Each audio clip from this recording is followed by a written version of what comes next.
evening, everybody. It is Thursday night, my friends, and I'm back, and we're gonna try out some games and demos here. I might only do one demo tonight, but we'll see. I might do two or more. I have a few that I kind of want to look at. I have one here queued up though that I've taken a little bit of a look at off camera because I was kind of intrigued by it, and I'd like to take a look at it right now. We'll kick it off with this, my friends. Welcome on in, everybody. Welcome. Hope everyone is doing well. Hope you're all healthy and happy and all those things. Kicking butt, taking names, getting things done, and enjoying life along the way, my friends. Alrighty then. We're going to start out with, I hate to interrupt Castlevania here, but we're going to start out with a game called Deep Snow Delivery. This is a demo out on Steam right now. And it's one of the demos that was out during the Steam Next Fest, but it kind of, it's, you know, as with many things, I just ran out of time to look at it during that week. But I was looking at a few things off camera, you know, a couple other demos I looked at, and this one is interesting.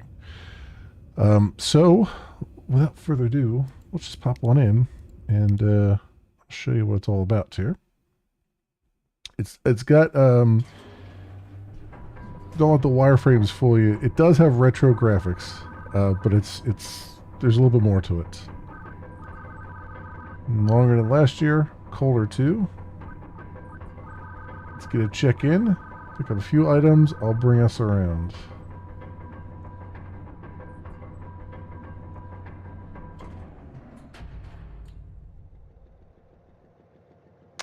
It is a bit loud, I feel like. Let me see if I can tone that down a little bit here. Perhaps. Alright, there we go. And WASD to drive, spacebar to toggle the claw mode, and extend and retract your claw arm. Use it to pick things up and drop them in the back.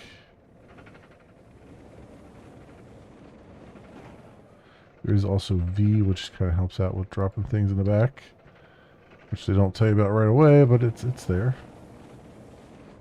And it helps.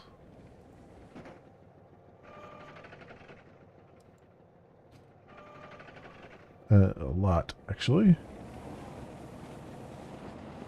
And yeah, use the mouse wheel to extend the claw arm a bit. Oop.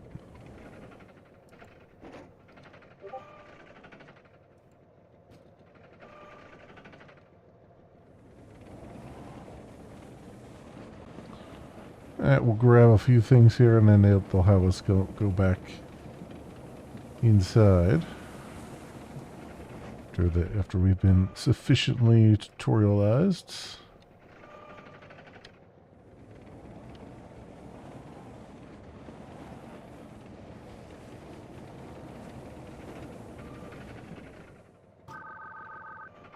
Yep, claws looking good. I think that's enough. Let's head on back. Alright, away we go.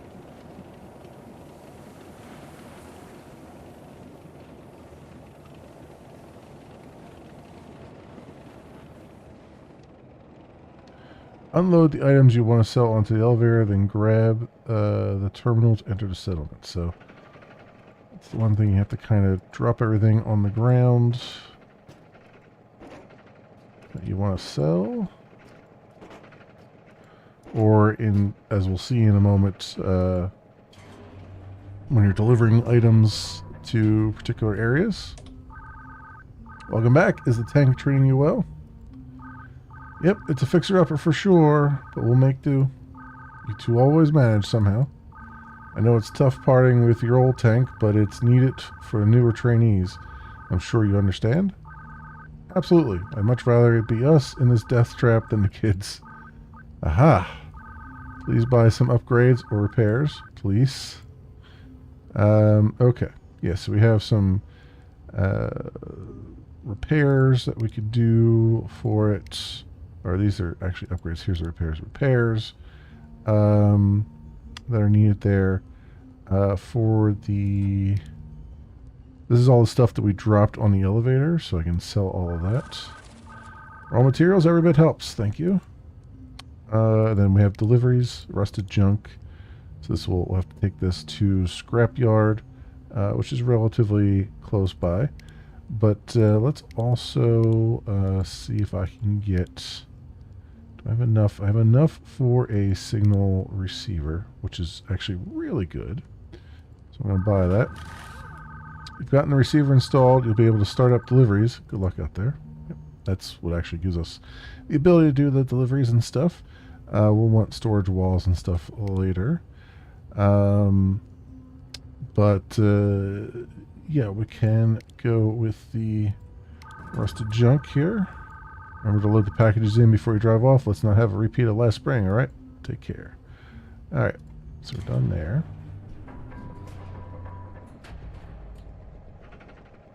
Alright, and this is where they tell us about V. And this is where it becomes very useful to load up all the packages. They will bounce around in the back, so we'll have to be a little bit careful here because I don't have the upgraded walls.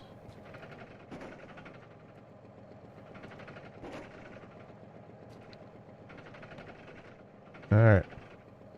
So press R to scan for settlements. So you can see there's our thing that we just bought. And there's scrapyard over there. Alright. Off we go. Now we can pick up some stuff along the way, but we're pretty packed right now. So I'm just going to kind of make a beeline for it and get some money so we can not only repair but also get some upgrades. And going uphill is sufficiently difficult, so they do actually give you a tutorial at some point that says, like, you know, zigzag your way up hills. There you go. They help to zigzag up it. This.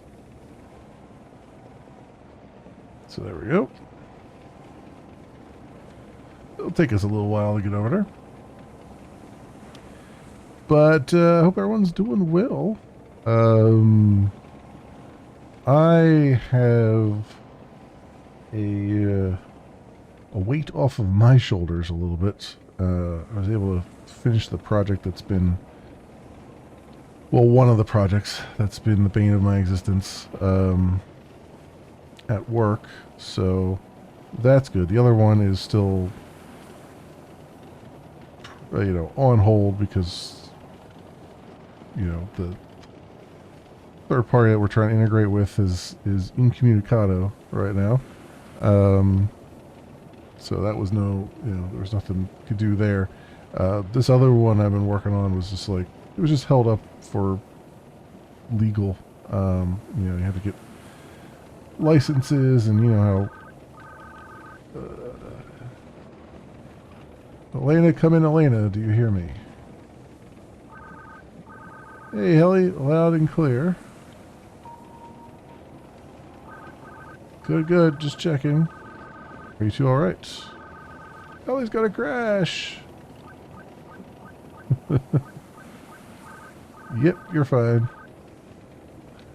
Yeah, it was held up illegal just because, you know, you gotta get license agreements and all that stuff, and they are all that stuff requires the old lawyers to get involved, so they tend to take their time, you know. They're getting paid by the hour. as it turns out.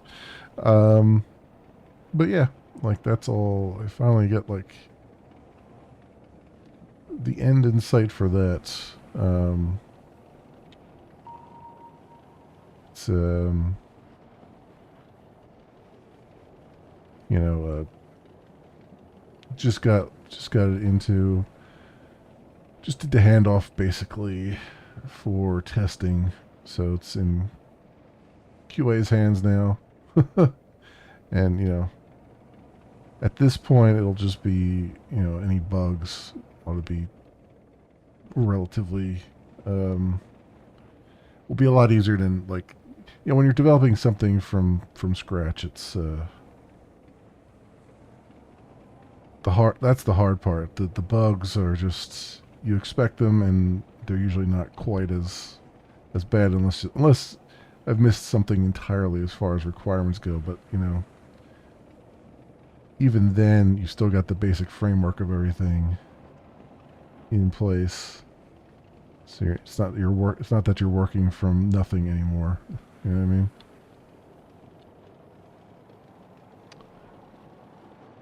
So that makes for interesting times. But yeah, it's been at least the stress level has reduced a bit, so that's good. Our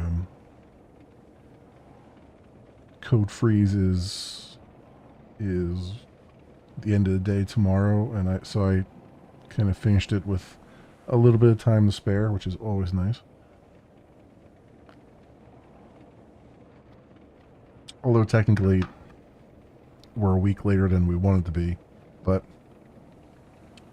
that wasn't really anybody's fault, so that's fine. Alright, we've made it to here. Oops. Alright, let's go unload the packages.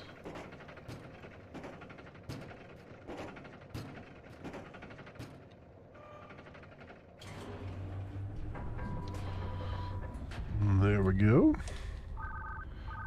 Hey, Sid, how's the family? Hanging in there. Say, what happened to your old tank? Didn't crash again, did you? He did. I'm sorry. I really need a new drive. Lies.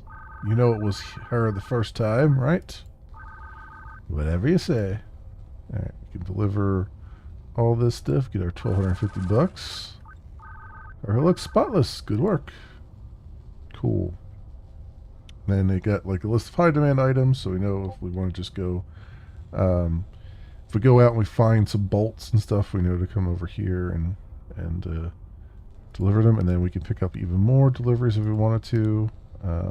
Air pumps for oil extraction, for Crater. I think what I'd like to do is we'll take this to Crater.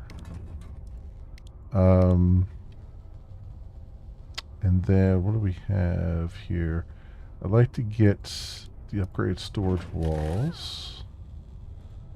And we can repair our right treads and our left treads. Alright. We don't have enough for rust removal. That's going to be a thing. And then we got cargo covers and things like that. And I don't have enough for headlights, so that's all we could do right now. So we're going to make our way back to Crater to deliver these. Our walls are slightly higher, so we can maybe get a second row of things. Maybe. Alright.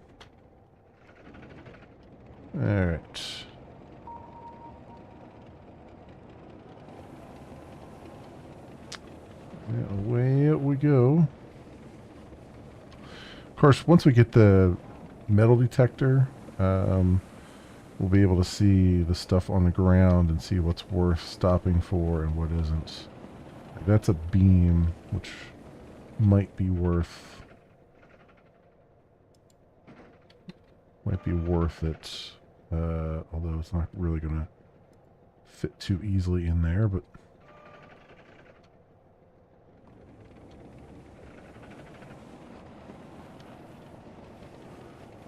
and to open your control panel. From here you can see active deliveries and check your tank's condition. Yeah, current deliveries. I don't know what this one is. But yeah, current states.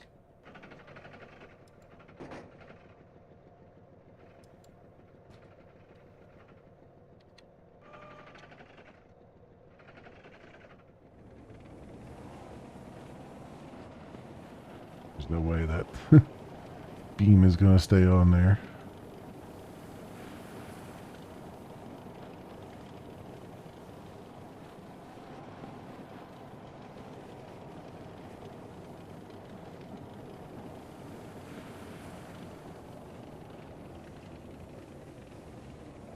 But we can give it a shot.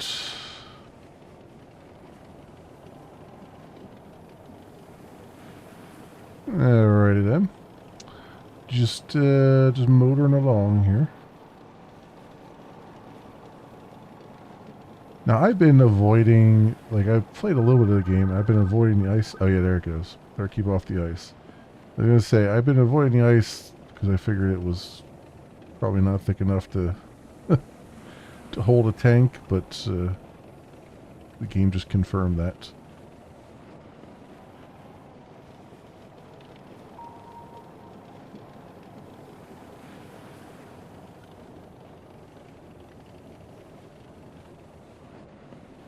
Alright, away we go. So yeah, it's kind of a almost I guess basically a delivery sim here, but with emphasis on story. I'm gathering. I mean, there's a lot of dialogue. At least it's very concise, which is nice. And there are a few more. Like I've seen Crater, I've seen the scrapyard that we're just at, and then the oil rig I've been to off camera, which we'll get back to. We'll do in this next here probably. Once I can get enough money to repair everything. Because repairing that suspension is very good indeed. Would be a very good thing.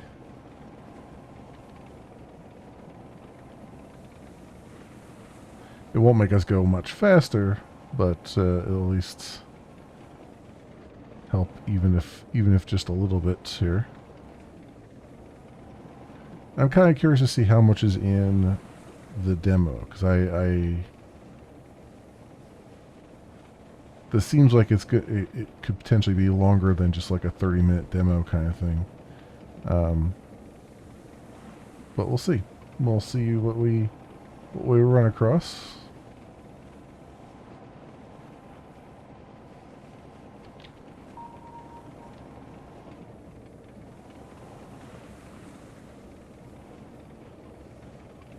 Okay.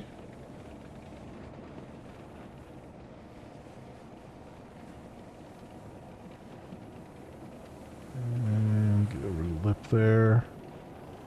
And down we go.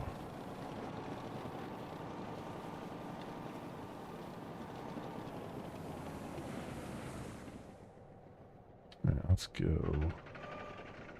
Grab this. That again. There we go. Alrighty then. Might as well grab a few extras on our way back in.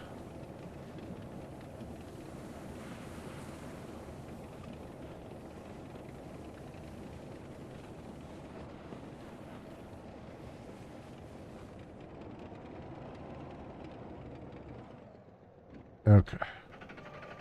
Excellent.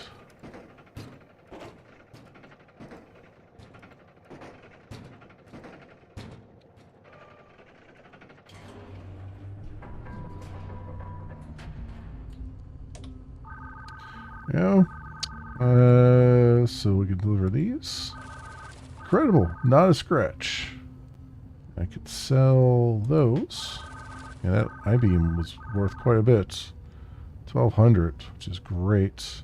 Well, it's a high demand item. Okay. You have at least one more high demand, too. And then oil barrels are very high demand. So let's go shop, repair, repair all. Okay.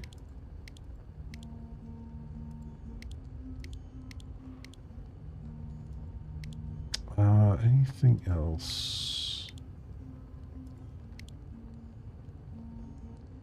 So we can get a headlight, which we will need very shortly here. Yeah, the metal detector is 1,500, so I want to get at least the metal detector. If I can get another I-beam, if I can just find one out on the ground, that would be good. Furnace repair for scrapyard. Scrapyard. $1,000. Let's see if we can grab enough stuff on the ground here. If I can find another I-beam, I might be able to grab some stuff off the ground and get some upgrades. That would be swell.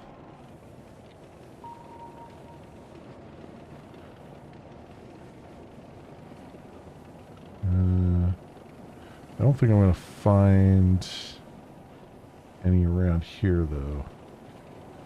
Definitely have to look. Wait, is that true?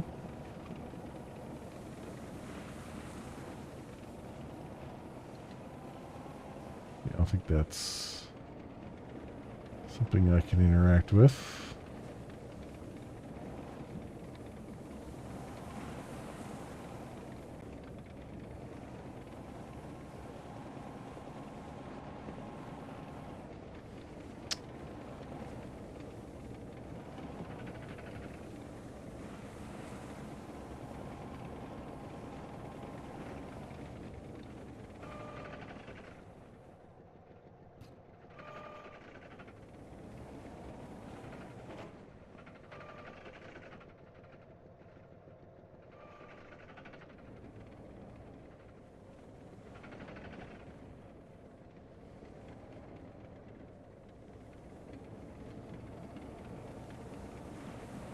Up over here.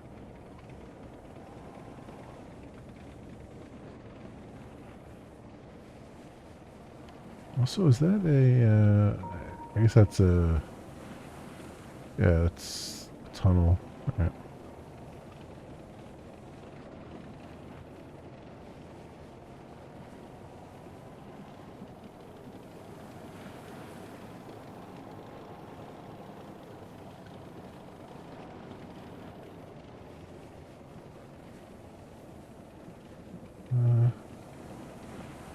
Like anything there?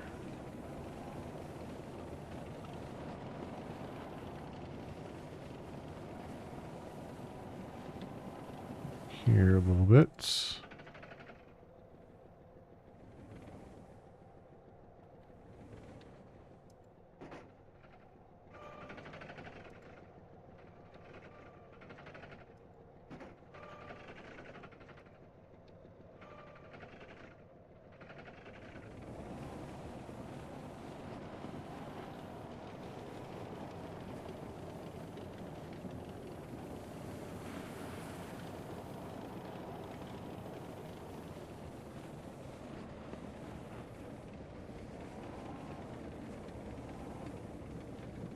May not have been may not have been my greatest idea to come all the way down here.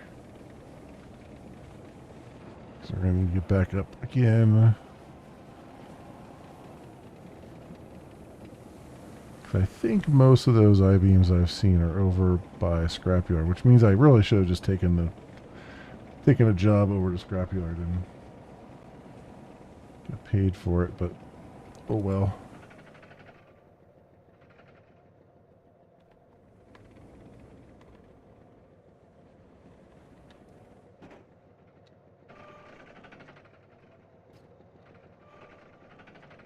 Alright.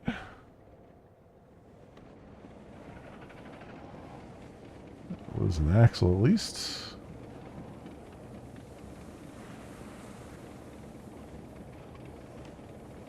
It might be interesting too if they, I don't know if they'll do this or not, but if they had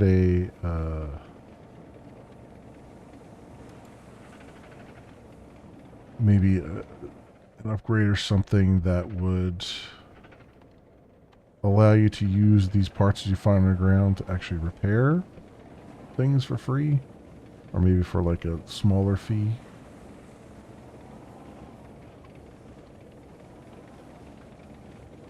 That might be something interesting.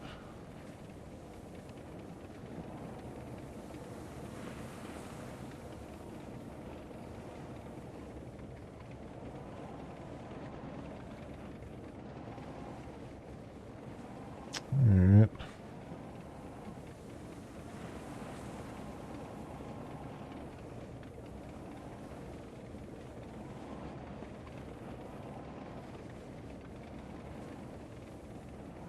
Slowly but surely we're making it.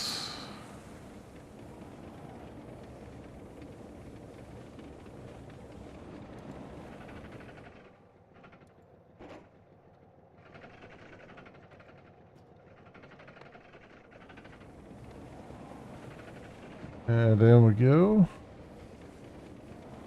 Let's see if I can get over to... I know if I get further over there. There's at least one more that I've seen. Over at Scrapyard. Whether or not... I mean, that was on a previous run, so whether or not this is... for proc gen or not, we'll see.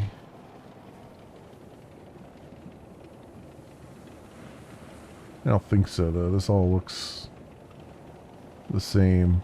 I don't know if the loot itself is randomized.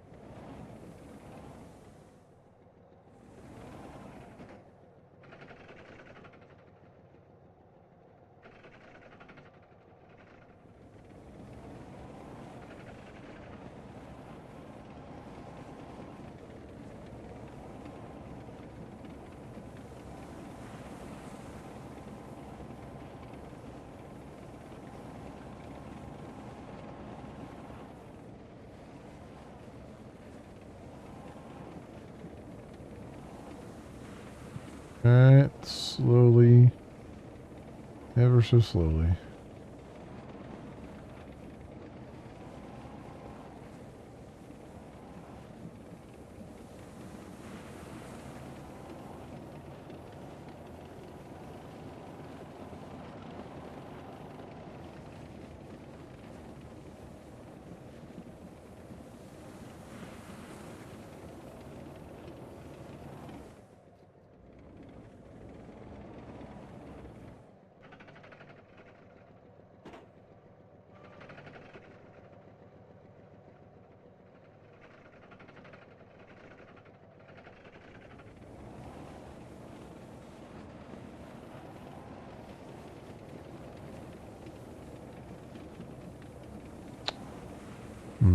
Guess I don't see another one around here.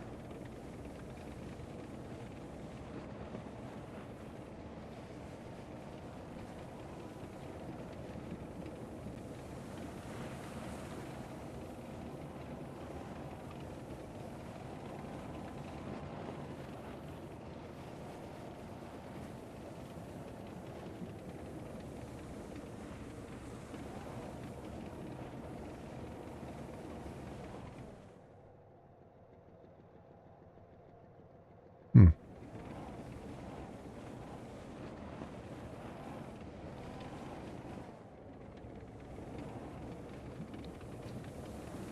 Oh. Lost a Lost a bit of cargo. I guess I won't. We'll drop these off here, I guess. Since it's close by.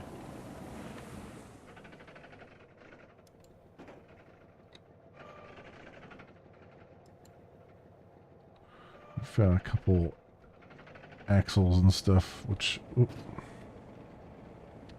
might be good.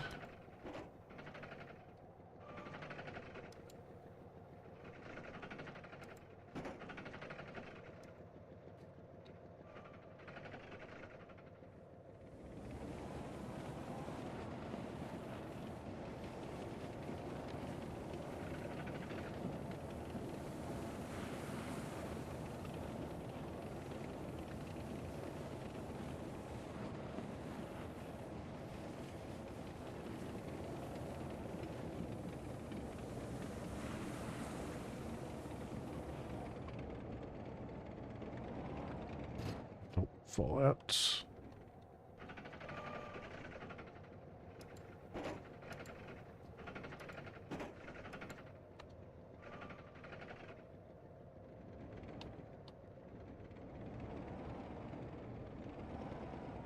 It's getting dark. All right.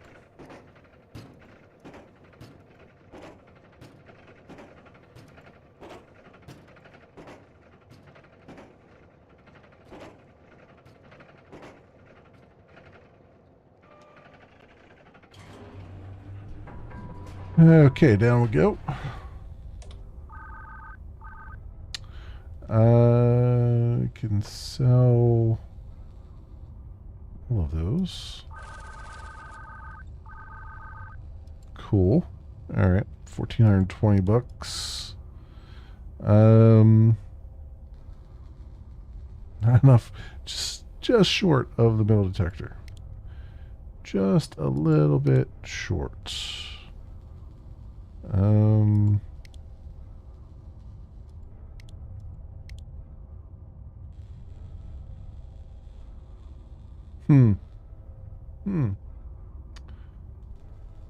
Hey, Kefler. Yeah, survival. Yeah, pretty much. Survival. Well, really, just a scrapper. Really, it's more. I guess it's closer to like a walking sim, but with you know, delivery stuff on it, pumped on top of it, kind of a thing. Air pumps. Well, we might as well go to oil extraction and do this. So air pumps. They want.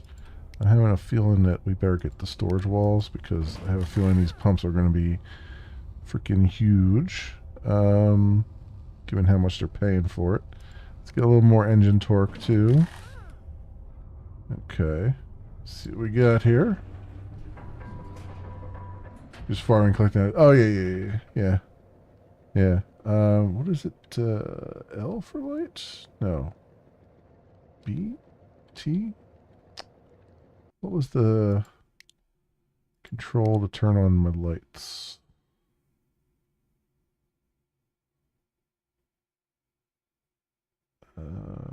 F. Okay.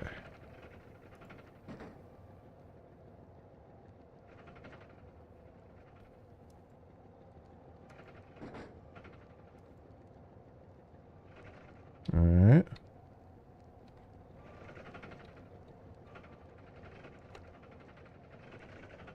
All right, cool. So we had that. This is going to oil extraction, which I believe is over that way.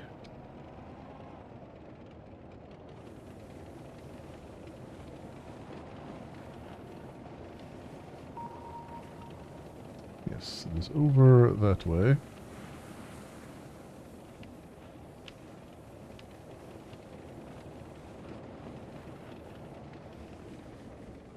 A couple axles here, it looks like. No, that's a pipe. Okay. That's probably going to be good for for oil extraction, I imagine.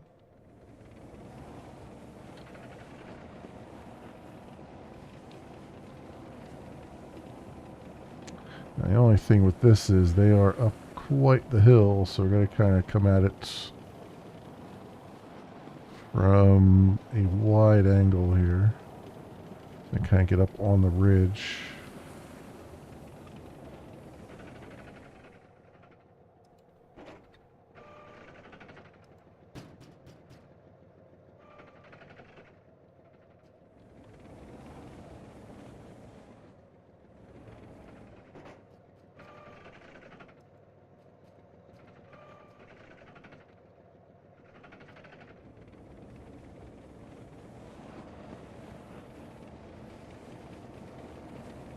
Well, see if I can stay high on the ridge here. I'm not going to pick up anything else unless I see an I-beam somewhere.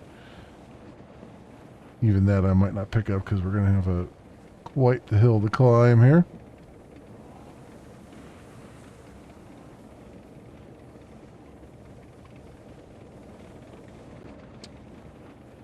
But yeah, certainly not a graphical powerhouse of a game, but it's still got its own charm to it.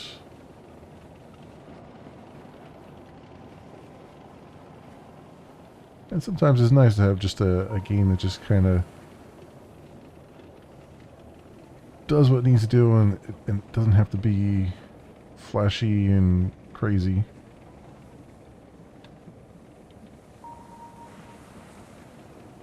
It pains me to see that on a lot of games coming out where they're just like, this game looks like crap, it's terrible. It's like, but the gameplay is awesome. Yeah. It might not visually look great, but you know, oops. If the gameplay is awesome, then the fun is awesome.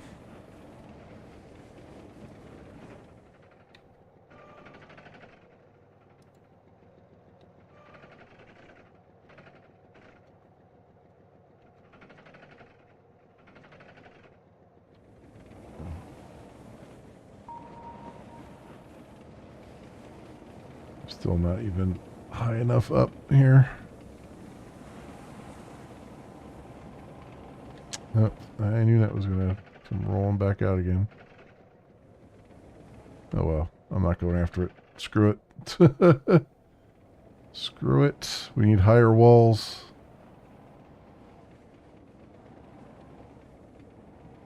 Bias cycle. I think good graphics is good games they buy. Well, and I think it's a lot of the... I think we're stuck in I think gamers in general,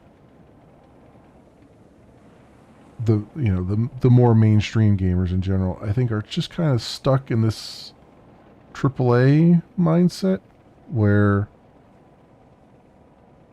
and I don't necessarily blame them, where it's like they don't have a whole lot of money to spend, and so when they spend it, they're going to buy a $60 game because it's, they think it's going to be fantastic and awesome, and it's just a buggy, terrible mess. But then again, also, we live in an era of tons of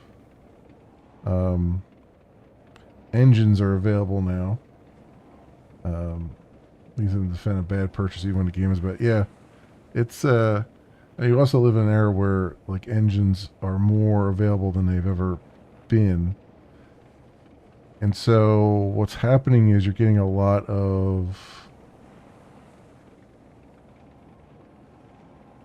higher quality titles on lower budgets because you're not necessarily getting programmers to make the games. You're getting like artists to make the games because the engines are good enough that they can just figure it out, kind of, which is great. It's led to a lot of really good games. The problem is, again, it's a twofold problem. If you're in any game, there's if you're an indie game, there's a whole subset of people that just won't even bother unless all of their friends have vouched for it. You know what I mean? So it's like you gotta find enough. You gotta find enough penetration into the market to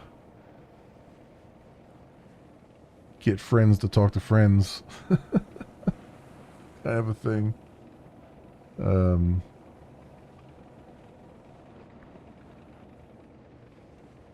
you know, it doesn't help that like there's thousands of new games every day on Steam, and just only a few people are navigating everything. There's just so much to take in.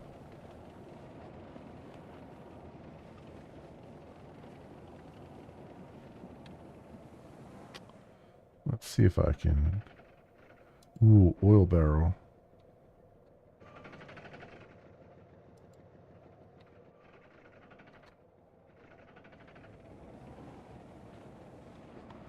Damn you. I knew that was just going to roll right off the back.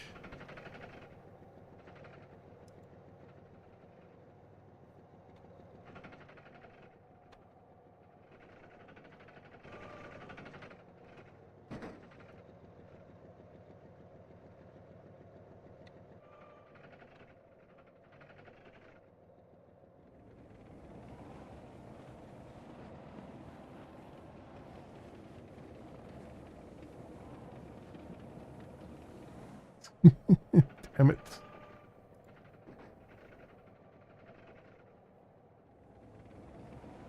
Just carry it in the claw.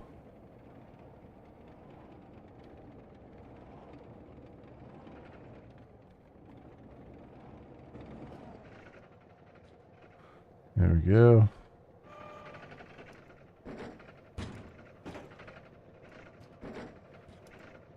Drop these off here. Alright. Past 5 to 8 years, I say indie market has boomed big time. Oh, it has.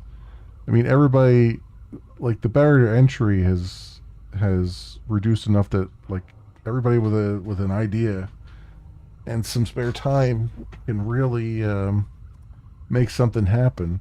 The difficulty is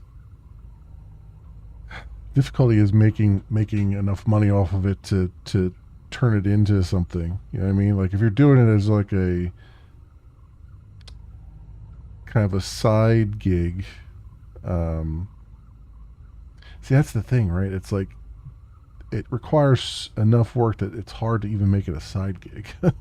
You know what I mean? So it's like if you can make it a side gig and just make and be fine with, you know, whatever sum you can get out of it, it's good. But if you're trying to build a company off of it, it becomes, you know, ridiculously difficult. Getting horrible, I know. I was thinking the same thing. Hey, Yuri, anything we can do to help? Yes, thank you. Check deliveries, please. Okay, let's deliver these. Alright, and I can sell all of this stuff here. That's good. Claw light, cruise control, metal detector, so I can get the metal detector, finally.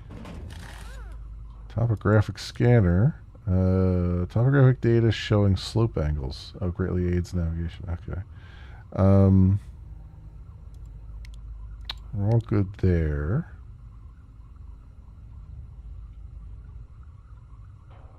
Plastic cargo cover. I don't know about that. I mean, it's probably okay, but we have 1660. I feel like Storage Walls 3 would be the way to go. Alright. Have a delivery for Metro, for Scrapyard. Scrapyard. For Crater. You got a big delivery for Crater. Extra large. I don't even think I could fit. I don't know if I can fit all that in. Well, there's an extra large and then there's 3 small. I might be able to fit that in there. High durability, average durability, low durability. Alright. Let's see what we can do. See if we can fit all that in there.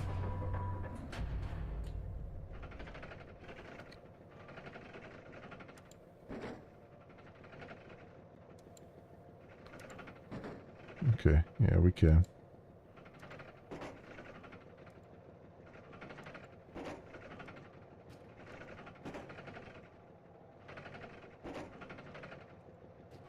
Can't really fit anything else in there.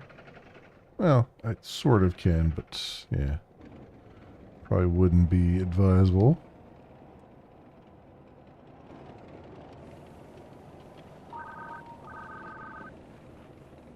Poor guy needs a hug. He has a lot on his plate. He'll be alright, I think. We're doing all we can, I think. You think. Too much thinking. Sometimes people just need a hug. Okay, now we can see all the stuff on the ground. Oh, there's an oil barrel over there, too. But that's going to have the same problem we've had before. So Crater is straight ahead, huh?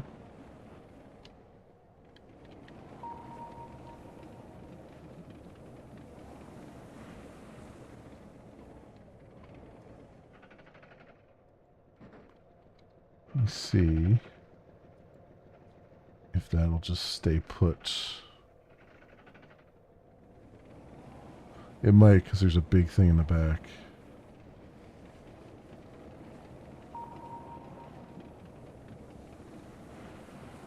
The problem here is I know that there's... I know that there is... Wow, it's gotten extremely dark out. I know that there's ice down here at some point. I just don't know where.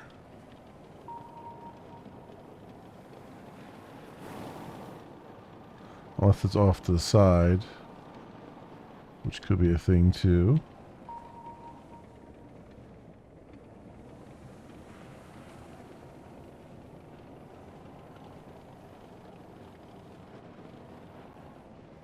I think maybe... I don't know, there's a dark area there.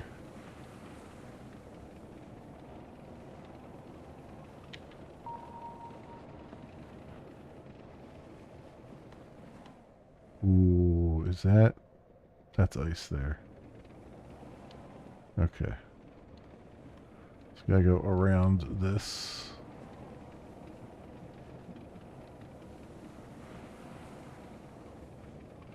Yeah, I figured we were on the shoreline. That we saw before.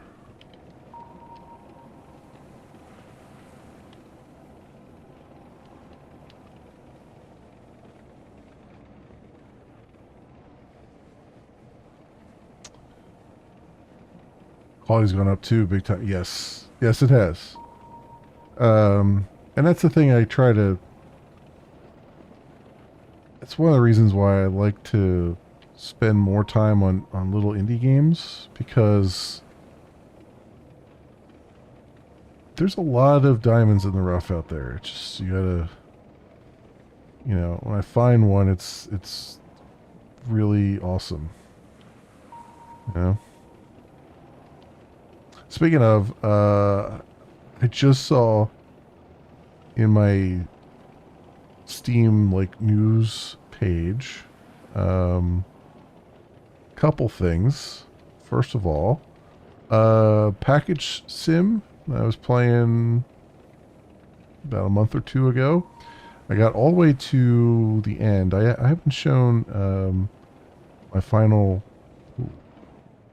Did I just lose some stuff? No, I didn't. Okay. Come on. So so I just saw news that the dev in the next couple days is going to be adding an entirely new warehouse. It's like an international warehouse to it. So we might be revisiting that at some point. I'm going to have to fit all this stuff in because I think next week is Crimson Desert, if I'm not mistaken. I definitely want to play at least a little bit of that. I don't know how long or how much we'll play it because it's basically an MMO. But I want to...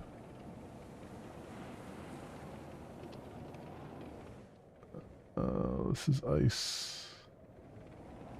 Can I not? How lost am I here?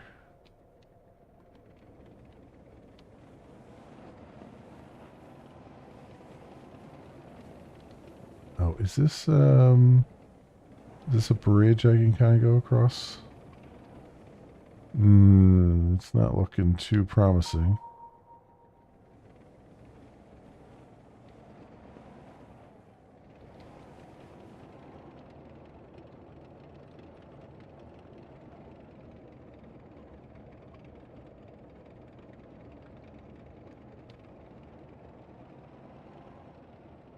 All right.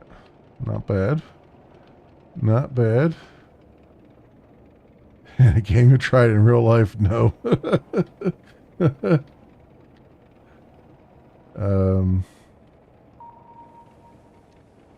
mean, they had a light there, which kind of told me that maybe this was a way to go.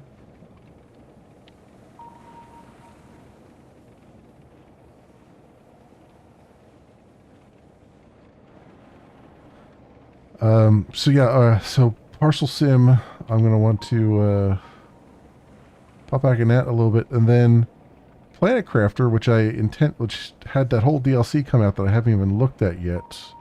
Plus, I was in the middle of a run, a long run there, where we're getting close to the end of the one moon, and then we had a couple more to do. They're coming out with a 2.0 version shortly, which has a bunch of quality of life stuff apparently, and it's going to be a free update. There's a bunch of quality of life stuff and apparently some another new area on Prime, and yeah, I did. Yeah, I streamed a lot of Planet Crafter. Yep.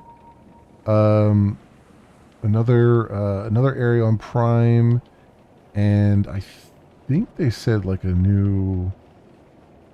There's going to be a DLC, a paid DLC for another moon, I think.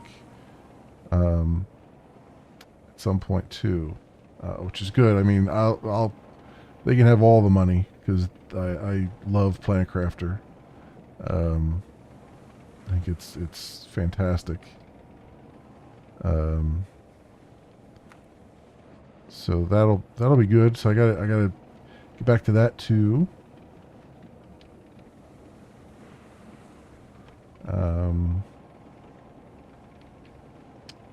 And then God, what else? Oh, I mean, there's been a lot of changes to Dune Awakening that I haven't even gotten to. I mean, I haven't finished the main story yet, even in that, because I was just kind of stuck with the whole having to grind for resources stuff that was kind of driving me a little bit batty after a while. I just got so many things there.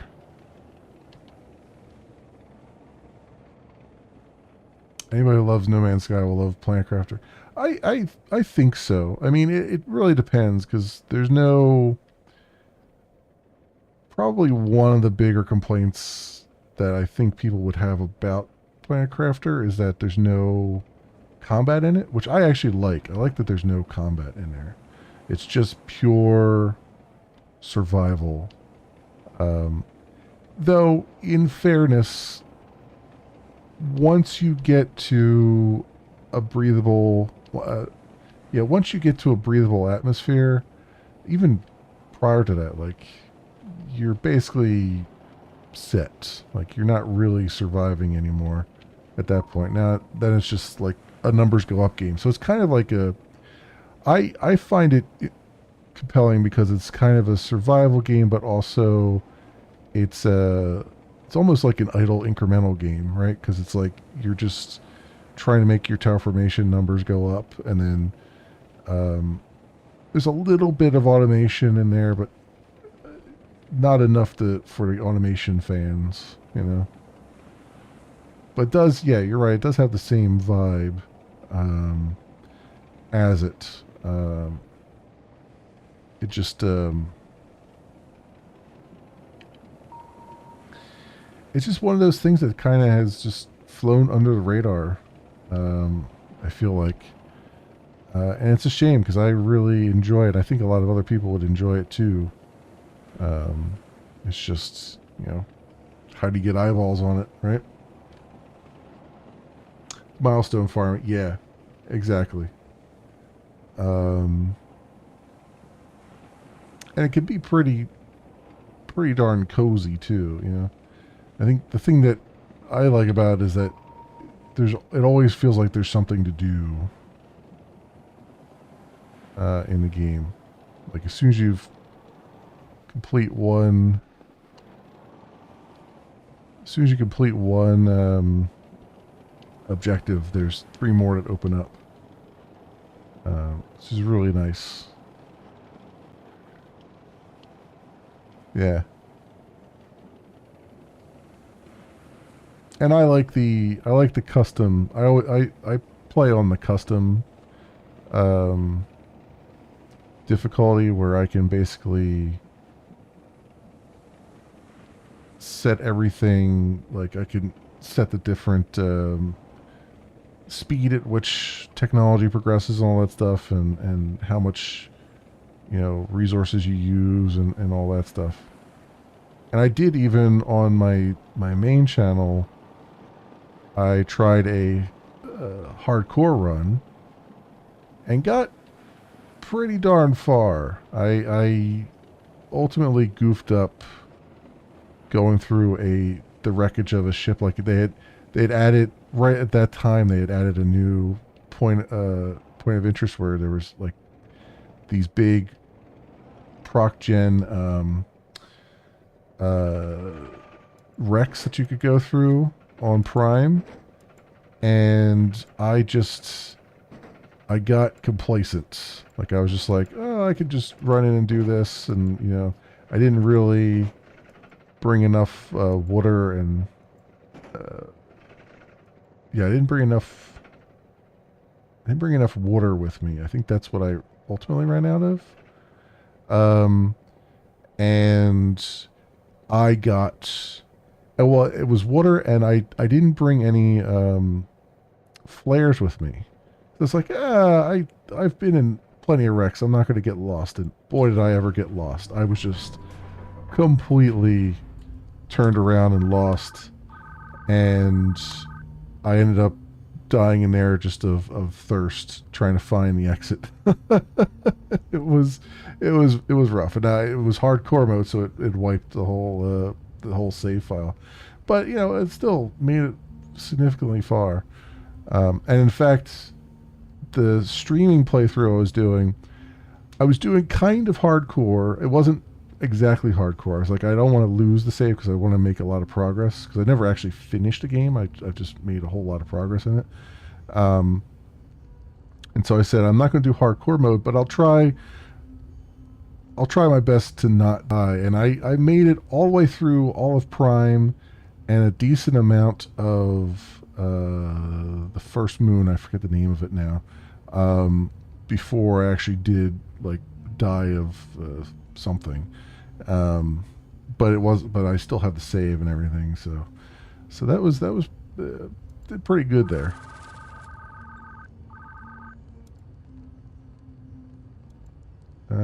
So I'll sell the oil barrel. Good. Which is one of the high demand items. So, storage walls 2. Engine torque 2. And some rust removal.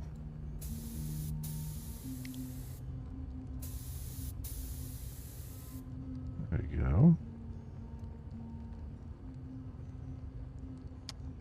Yeah, we'll remove the rest of it. 5% left there. Okay.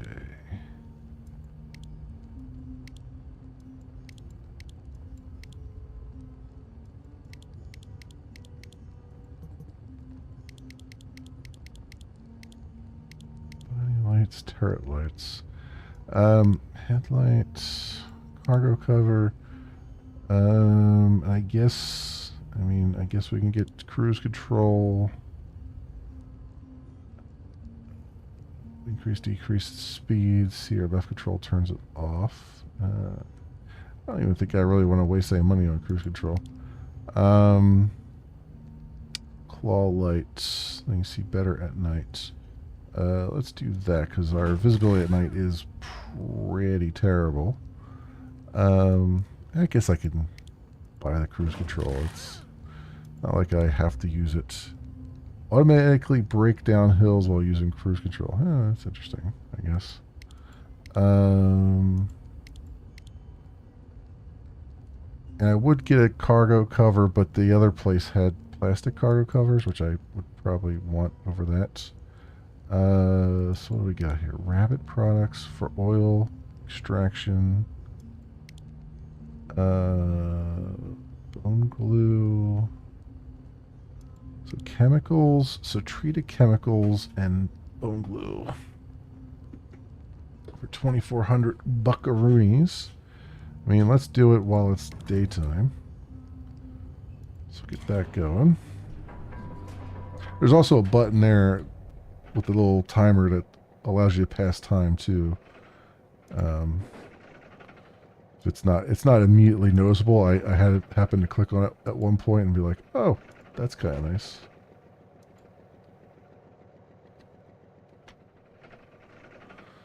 And we got some room for other things too. Find along the way.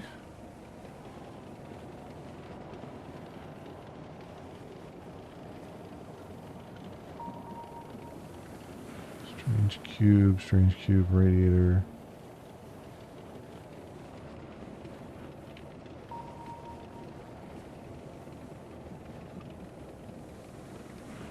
Very good. We should have at least a little bit more torque to get up these hills, hopefully. So that'll be good.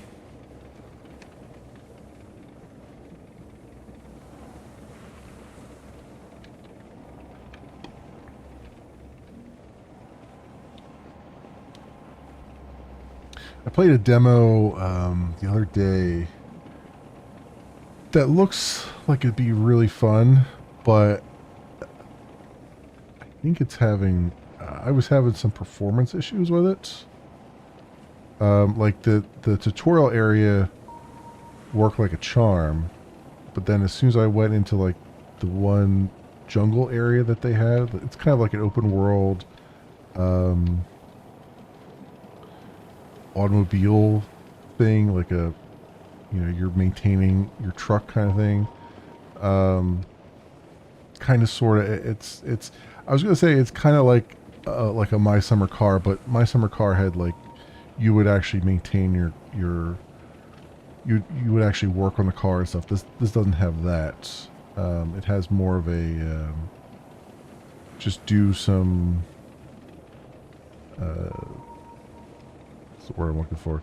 Just do some some tasks like deliver cargo and stuff like that, and then it has kind of a you've got wood and stuff on your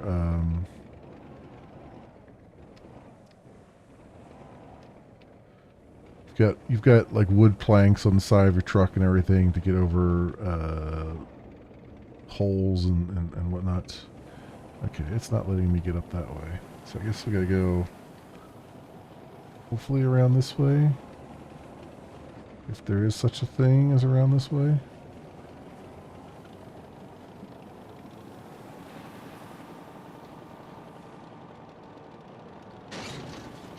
Oh. Well, I didn't intend to go airborne, so that's a thing.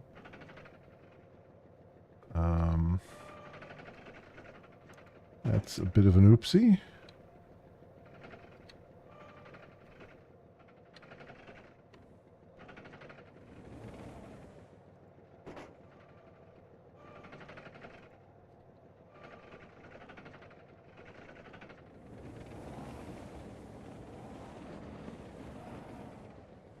This could be a problem.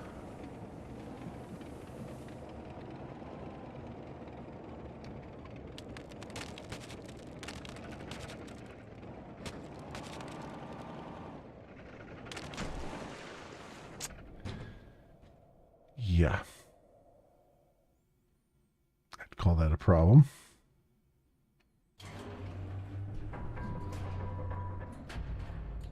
Okay.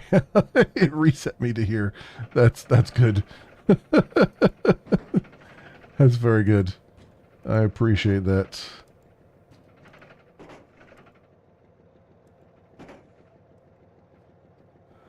The problem now is across the ice at night, yeah, right? So you can't see it breaking. I wonder if I can get up this hill this way.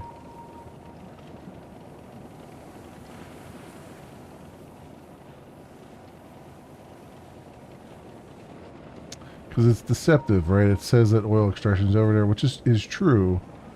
But you have a lake between you and that apparently, despite it being an apocalypse here where it's an ice age, apparently there's not enough ice there for a tank. The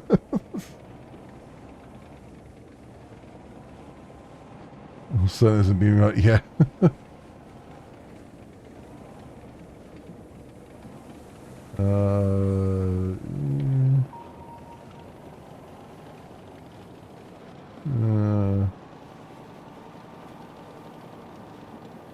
Adds your panic response. Yeah.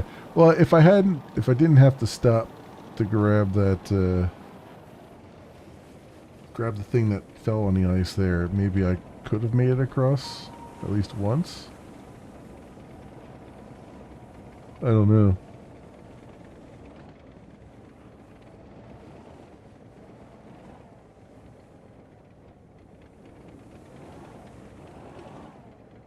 I feel like the game is just like, no, it is not possible for you to get up certain hills here.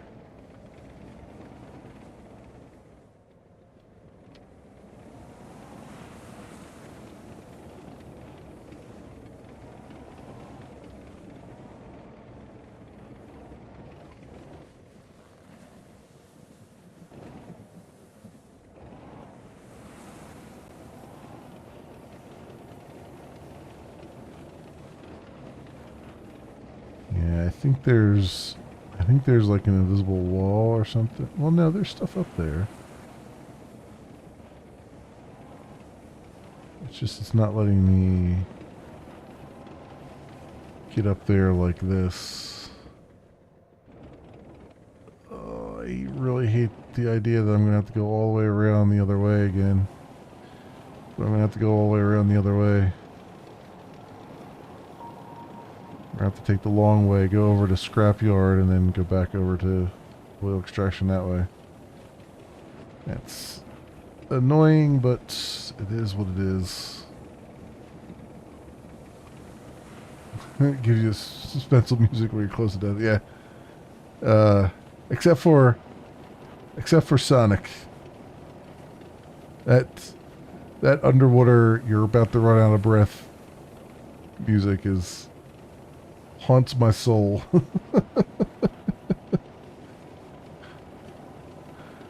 Oh man.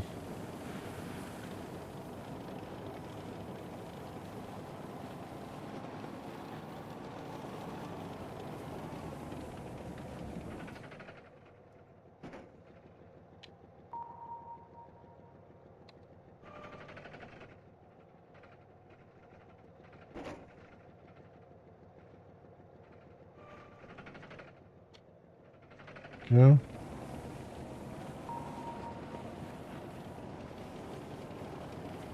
So I can see stuff on the ground here.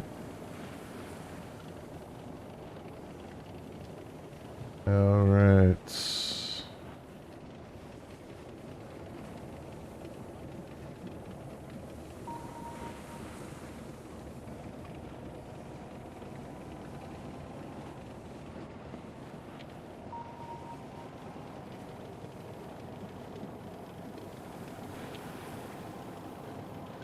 Where are we at?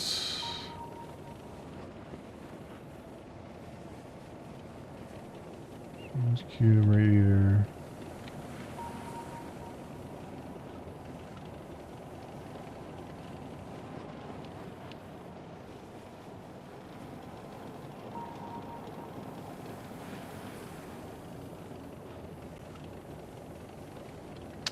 I wonder if it tells me. Now, see, what would be nice on here is it told me all of the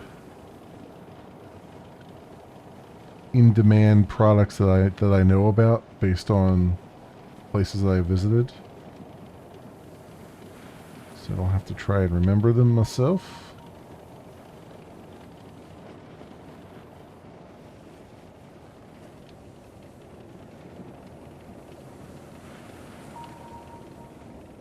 What I could do as well is, since we're over here, let's see if there's more stuff for oil extraction. Like, get a second delivery here. I can put in the back so we make it worth the trip. Hello, Captain Marlins. Welcome. Welcome on in. How you doing?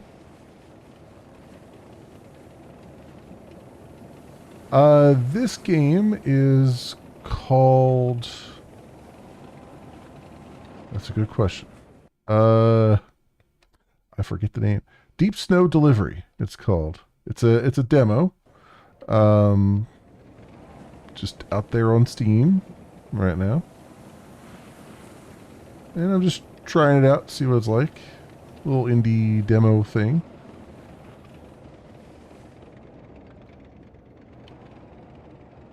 Alright, I'm gonna come over here. And let's see. Let's just drop off the things that aren't part of the... that aren't part of the delivery. Alright. Down here. There we go. We'll sell those. And then, is there a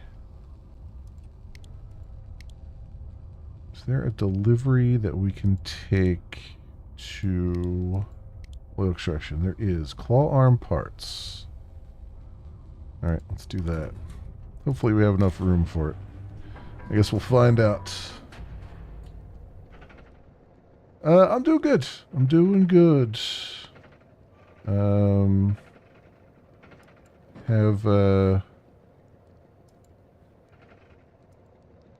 thankfully gotten through the one project at work that was giving me a lot of stress, so I'm recovering from that nicely, which is good.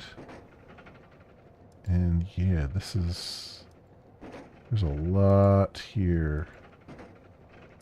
This is gonna be a thing. Hope these... I don't have enough room, do I?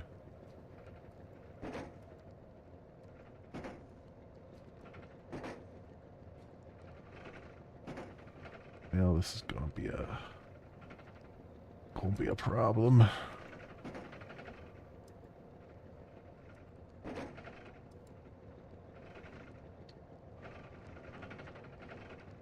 Oh wait, there's more room. Okay, hang on.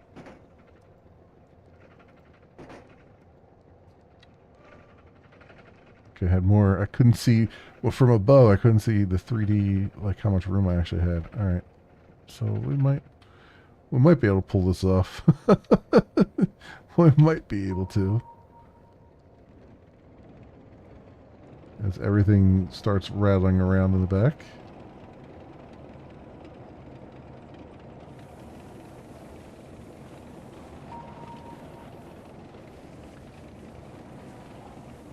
See if I can get a higher angle of attack on it than what we got last time.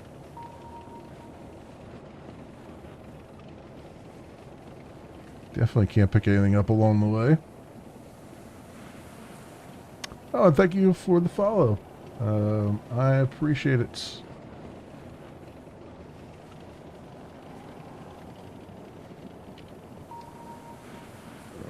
Let's see. What we got here.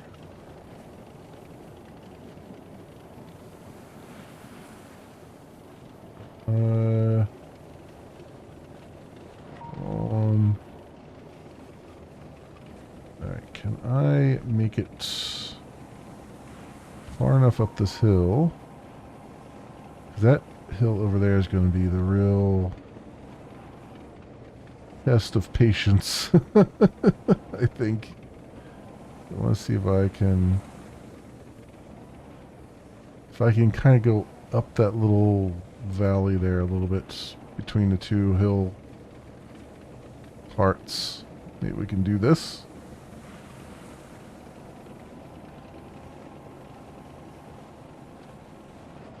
So I did watch the Future Games show earlier today, and wasn't much that I care so much for. A lot of horror games, a lot of psychological horror games, which is fine. I'm not a huge fan of that genre. And then I didn't really catch too much else that I didn't already know about. I mean, Outbound had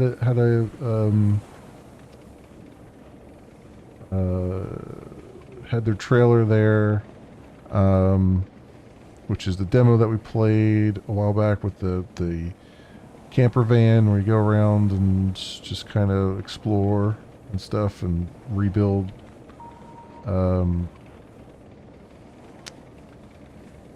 Explore the area, then like rebuild. You can build out your camper, like build a little house on your camper and repair bridges and all that stuff, which was kind of cool, and I enjoyed it. I don't know when I feel like they said that they were going to release in April, question mark, but I don't remember.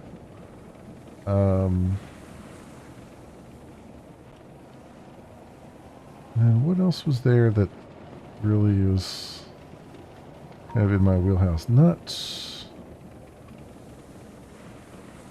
don't think there was much else that I can recall. At least there was nothing that I hadn't already seen before. So, you know, keep it apprised of all that.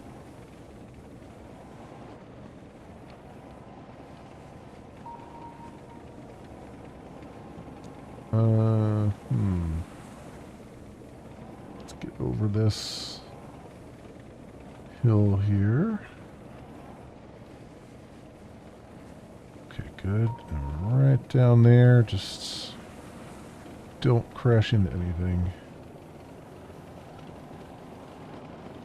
That's all there is to it now.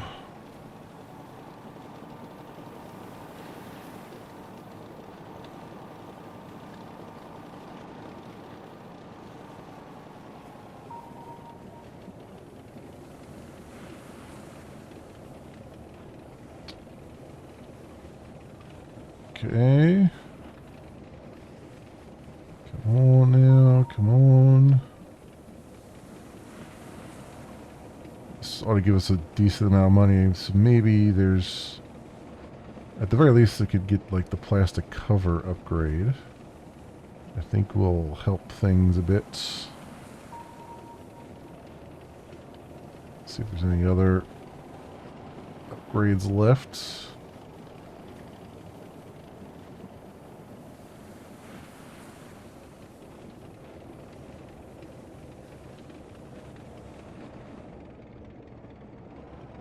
There we go. All right. Straight on up in here. We got all the stuff for you. All right. Drop it all on the ground.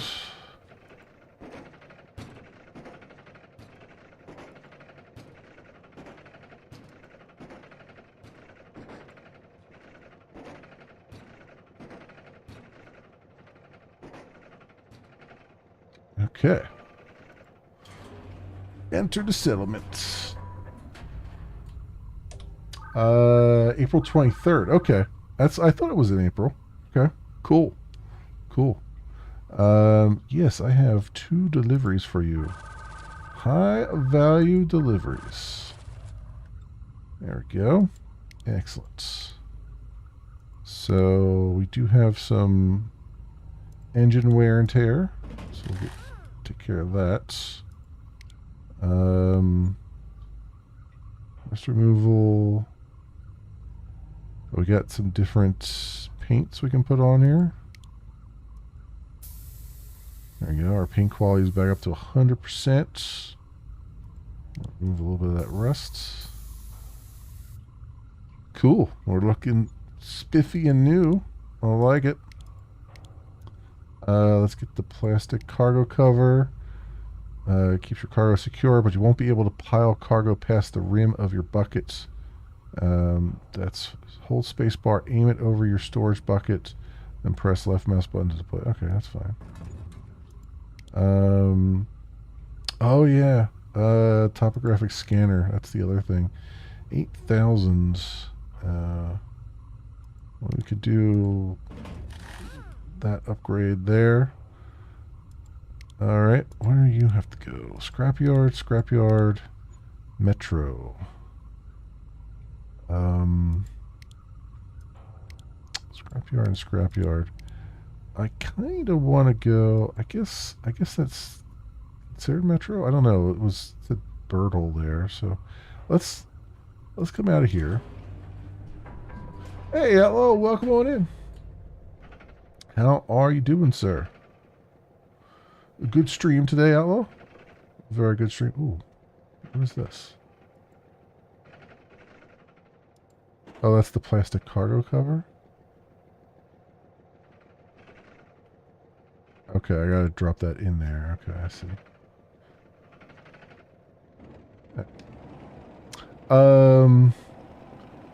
Yeah, let's see, what's this other... So there's something 15 kilometers away.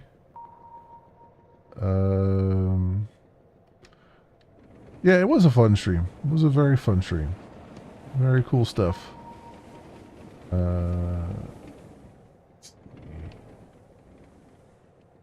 Yeah, I mean, I should carry some stuff with me, but I kind of want to go explore this and see if I can get there.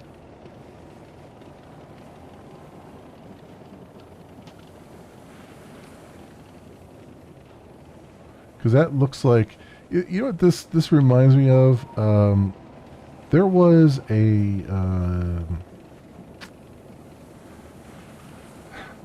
a strategy game. Trying to think of the name of it, but it was like, we're not supposed to get too close to the tower, you know. Right. Head back. Oh, I guess it's not in the demo. Okay. That tower reminds me of there was a strategy game, and I forget the name of it, but it had it was a colony management. And basically it was, you know, an apocalypse had happened There was a major ice age, and you had to build up this colony. And in the center of the colony was a big, towering smokestack that was just putting off heat. And you would upgrade that as you go along, but as you upgrade it, it provide more heat for a larger area, so you could build more houses and all kinds of stuff. And you had to manage your there were all kinds of events that would happen, and you have to manage your citizens and stuff, and their happiness and all that fun stuff. And I forget the name of it, but that's really that's what that tower reminds me of. Um, so is Metro a thing I can get to then? Extraction. Is that? I don't see anything here. Says I can get to Metro or anything. So I might have reached pretty much the end of the demo here. Because I don't think I can. I was hoping I could kind of leave the valley a little bit and see some more, but it looks like they've kind of shoehorned you in here, which makes sense. They probably don't. It's just a demo after all. See, I'm tempted to go all the way back to Crater there and like grab a couple of these oil barrels and take them back. I don't know what this is supposed to be either.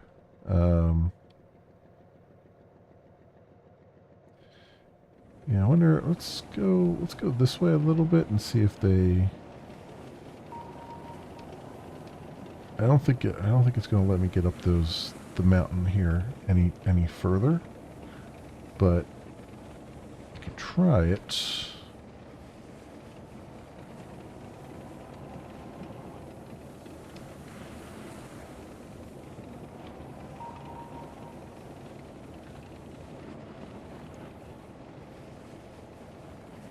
See if maybe there's something over here. Okay, no problem, Kefler. Thanks for the lurk. I appreciate it. I may be switching games in a couple minutes here anyway. So I have a couple more I want to... I've either looked at a little bit or I want to take a look at. Not necessarily demos. In fact, the next one I want to look at is not a demo. It just came out. And it's a space game. So I want to see what it's like, because I had it on my... I don't know if I played the demo of it at one point or not, but I had it on my wish list because it looked like Freelancer. I'm always intrigued by something that looks like Freelancer, because Freelancer was fantastic. Yep, spaceships. Yep. Spaceships. No, it's called something DX. Celestial DX or something to that of that nature.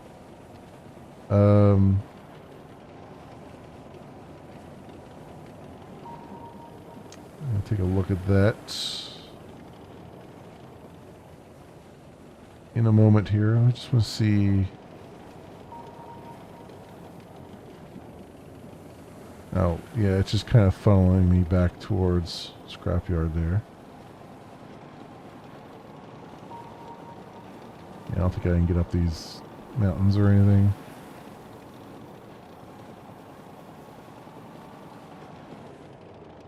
Alright.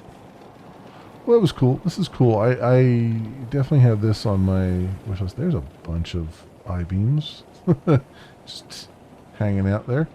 Yeah, I definitely have this on my wish list. I think this looks interesting. I'm intrigued by it. Yeah, that's been Deep Snow Delivery, friends. And it's a demo right now out on Steam. can take a look at for yourselves. It's free. Yeah, it's Stellar Wanderer DX. That's what it's called. All right, so we're gonna pop on over to this now. Let me just change the stream stuff as I do. So wait, what was it called? Stellar Wanderer DX. I better just copy that so I don't have to remember how to spell it. Let's put that in here. Stellar Wanderer DX, and put that there, and put a link to it.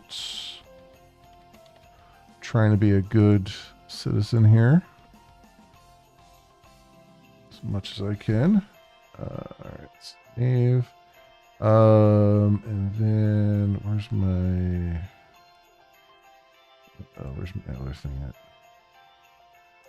There we go. So we'll say set game.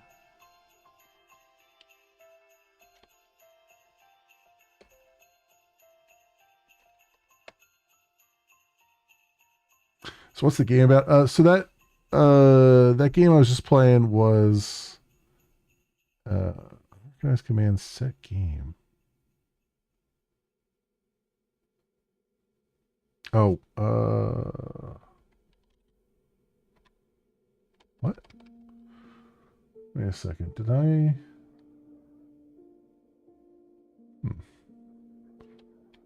Set category.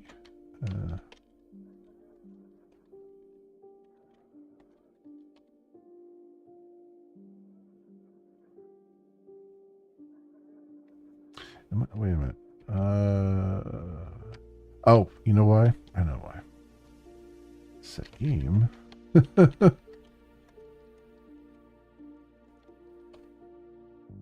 There it is. Yes, that's what I wanted. So that game was about basically there was an apocalypse, an ice age, and there's all these underground settlements, and the idea is that you've taken out you're scrappers. Basically, you're trying to pick up scrap on the ground. You're trying to sell it. You're trying to upgrade this tank that you have. There's other groups like you that have similar tanks, and that's kind of how you get around in the world. And you interact with everything with a claw arm on your tank, presumably because it's too cold to even leave the tank once you're outside. And it's, you're upgrading your tank, you're doing deliveries. It's kind of there's a little bit of what's that Kojima those Kojima games, Death Stranding. There's a little bit of Death Stranding there. There's no combat or anything, so it's like there's story, and the story kind of unwinds as you make deliveries and stuff and go around and things like that. And I don't think there's any like building or anything like that. I think it's just kind of a walking simulator with with this sort of driving around mechanic. It's kind of cool. I was sort of enjoying it a little bit there. I kind of wish the demo was maybe had a little bit more to it, but it's probably a very early concept game right now. All right, cool. So I got those. I think I'm in the gaming category over on Laura. Yeah, I am. Okay. So, all right, good. So, come over here and let's take a look at Stellar Wanderer DX. Let's see what it's all about. Turn the audio off first because I don't know how loud this is going to be. I haven't played this at all yet, so I have very little idea of what I'm going to get into. I don't think I played any of this. Maybe I played the demo a long time ago, but I have no memory of it. I have no memory of it at all. How's the audio doing there? It's pretty loud, but I don't think it'll be loud for you guys. There we go. To settings. Oh, turn the music off. Easy mode, fixed cockpit camera, invert axes, thrust mode, cruise speed. Audio. Let's move the sound volume down a little bit. Maybe the music too, just a hair. Controller, mouse and keyboard. We're gonna try mouse and keyboard and see if they've managed to do that. Video. We'll put a 60 FPS limit on it. No camera shake, please. All right, apply. Okay, let's see what we got here. Let's see what we got.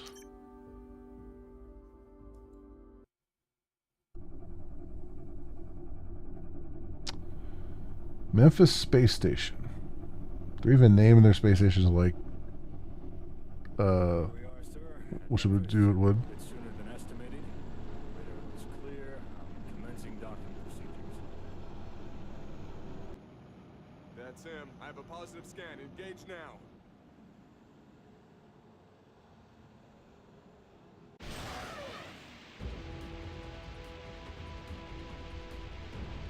Incoming missile detected. Brace for. Title screen. Okay. Brace for title screen. Mistake. We have no cargo. There's nothing to gain from that attack. That was no mistake. Good thing you had that anti-blast cabin installed.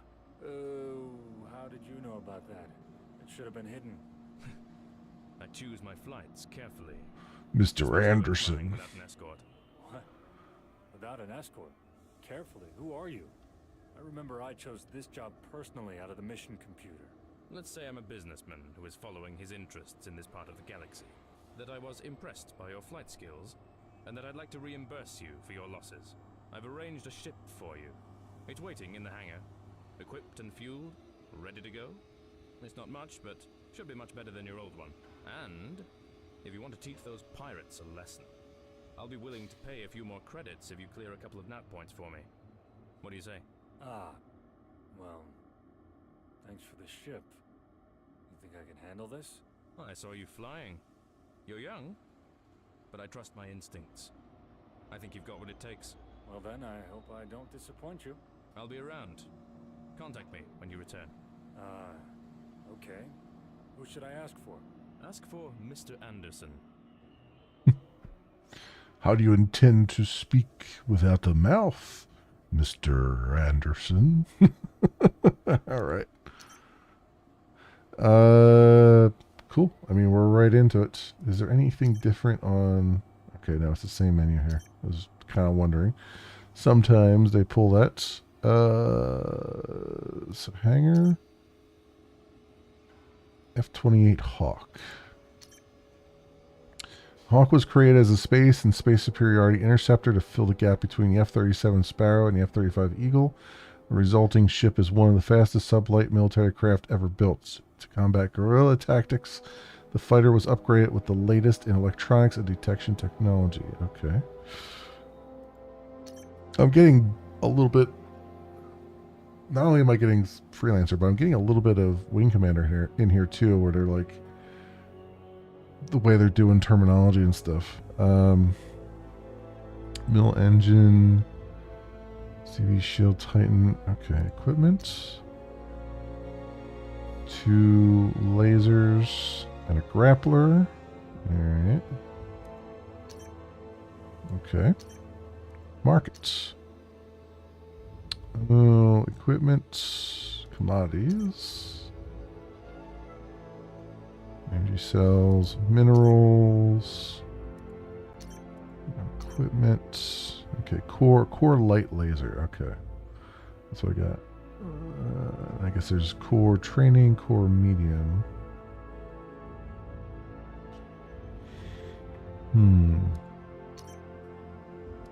pilot. We have 3 points. Class can be chosen at level 2. We got XP and everything too, so they got a little bit of RPG mechanics in here. Okay.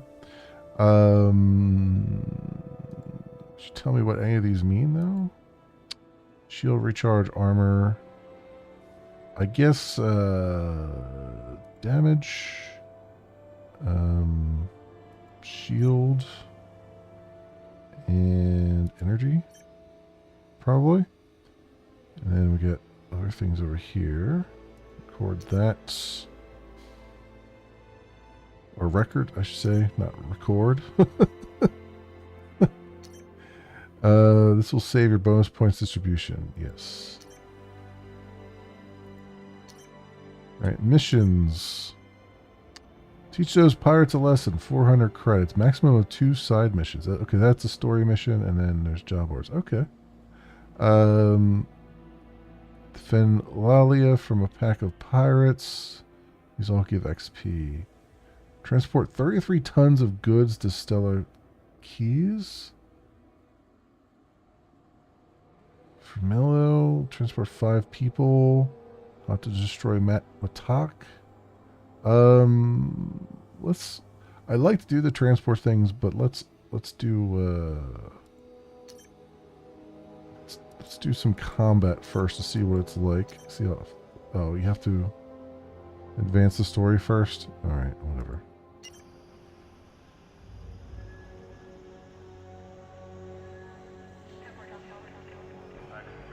The area you need to clean is just one jump away. There's a jump gate that will take you there. It's marked as primary mission on your HUD. Approach it and your jump control will activate when you get in jumping range. It's a circle marked behind. Okay, hang on. We gotta. I think the music is drowning out the. Music's good, but it's drowning out the actual people talking. Unfortunately, I can't put voiceovers as a different thing here. Because I have a feeling that cranking up the sound means it's going to be really loud when we're in combat, which is going to really suck. About your primary fire. Okay then, we'll talk after I make the jump. Good luck. I'll be waiting on the station. Gate controls will activate when you're within 700 units of the gate. Get within 700 units of the gate. Okay. We'll attempt to do these things. Can I afterburn? I can. Oh, and it's just a tap. Okay.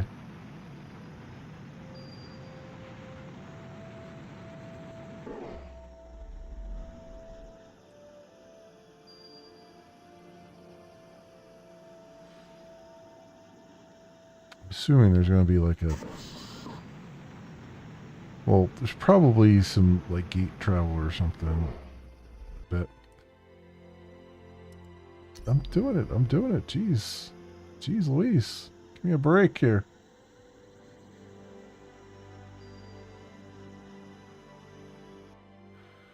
Now jump by pressing the jump button. The marker just popped up right by your primary fire arrow indicator. Wait, how am I gonna jump when I can't? Hang on. How do I go into non-controlling mode? Cursor speed, dead zone sensitivity, customize keys. Afterburner. Match target speed. Slide left, slide right. Primary fire. Oh, right click for target. Secondary fire is X. Okay.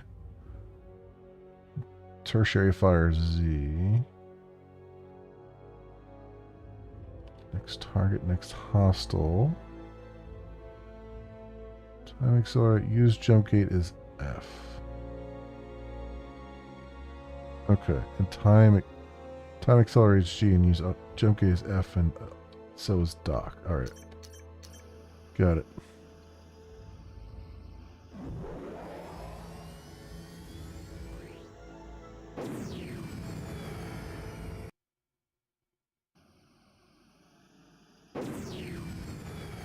I have the location where those pirates were seen lately. I've marked it on your HUD. As you get closer, your radar should detect any hostiles. Roger that, sir. I'm on my way. Don't forget to use the time accelerator button.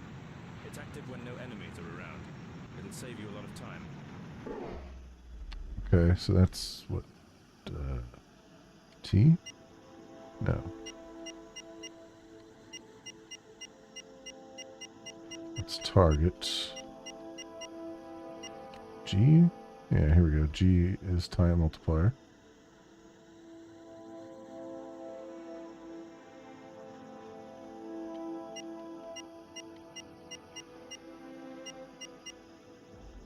They seem to have moved on.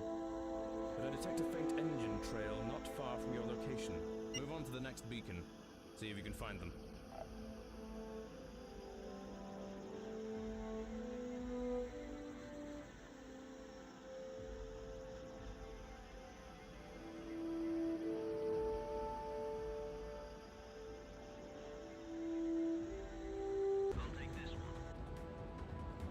Here we go. Here they are. It seems they're headed for the Greenfields jump gate. Don't let them escape. If you ask me, it looks like they just turned around. Toward me. Perfect, I would say. Engage them now.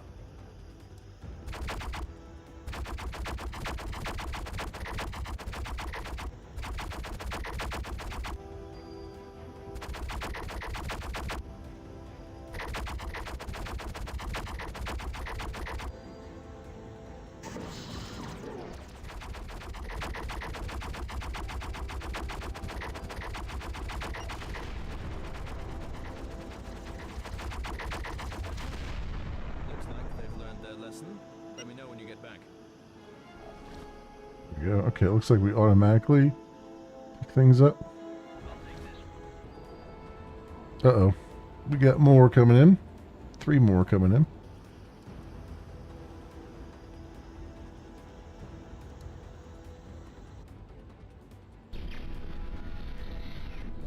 This is Notes. Do you need assistance? We'll be covering the area from now on. Roger that. Heading for the gate.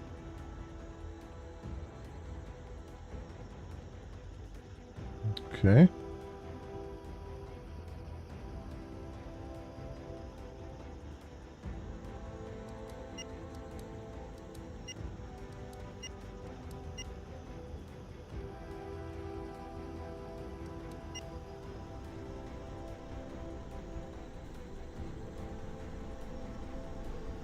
So I can at least see if I can get a few shots in.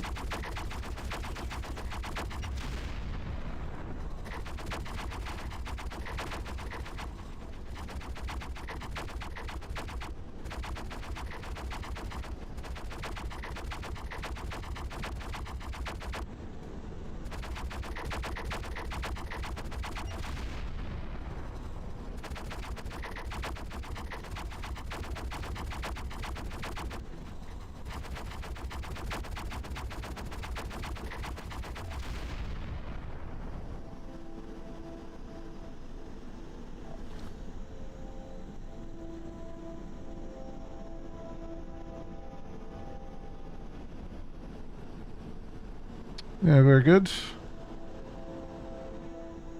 Away we go.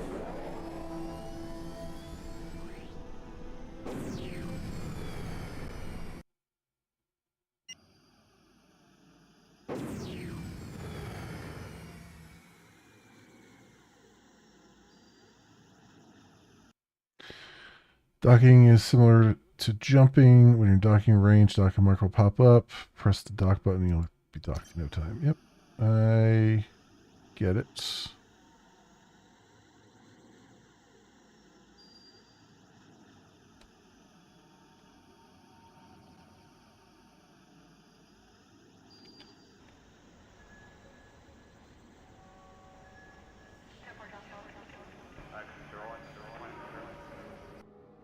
Hey, it seems I was right about your flight skills.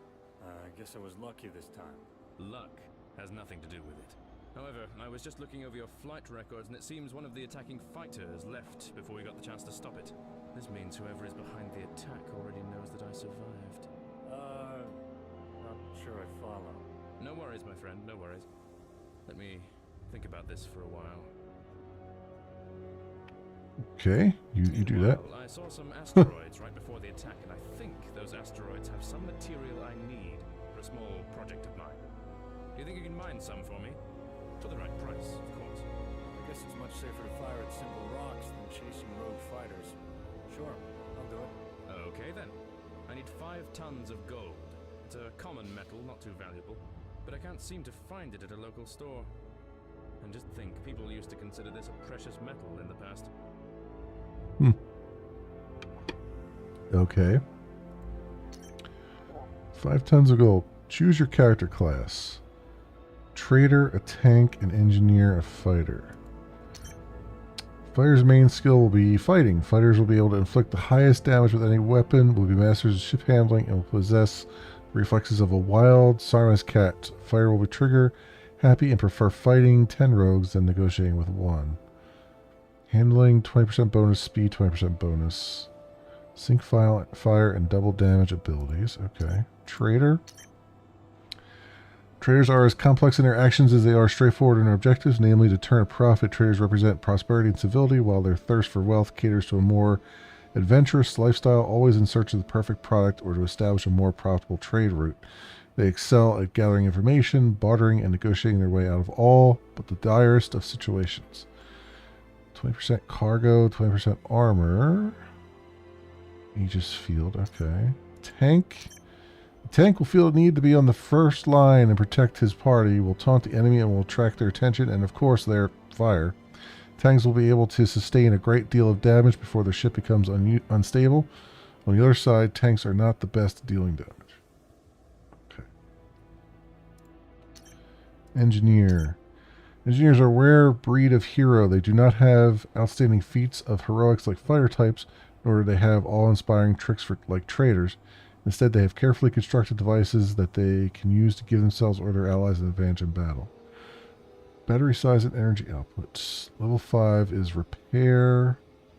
Level 10 is AFB extender. Okay. I mean, a repair ability sounds fantastic on the surface, but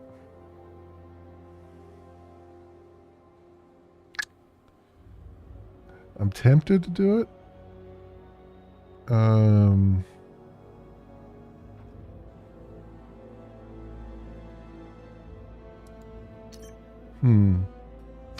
tempted to go the engineer route rather than fighter. It's really between fighter and engineer at this point in my brain.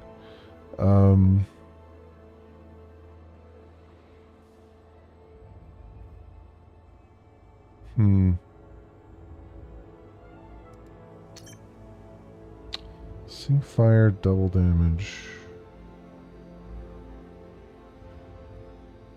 Yeah, let's go with fighter. Congratulations for your choice. From now on, you'll be able to use your level up points to choose which skills to boost in the pilot section. Also, that is the place to upgrade your special abilities. Yeah, I kind of already did that, but sure, we'll add some more. Oh, it reset my points. That's not great. Because I'm level 2 now, so really I should have 6 points, right? And it's... Or maybe it didn't reset them? No, it didn't. Okay, damage, shield, and energy. No, they're still here. Okay, never mind. I take it back. Let's go... Let's go recharge. And another in shield. No, another in damage. Do that.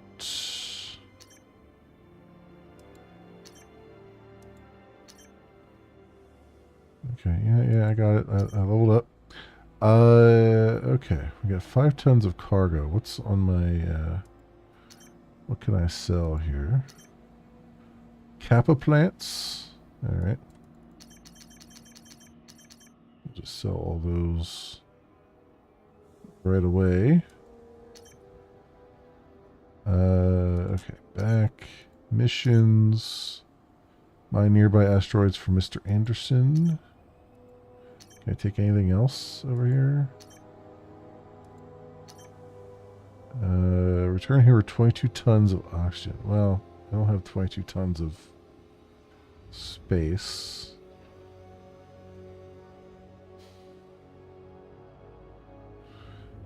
And transport missions.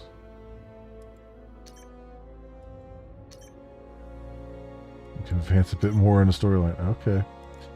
Okay, sure. Oi, I guess this is your first mining mission.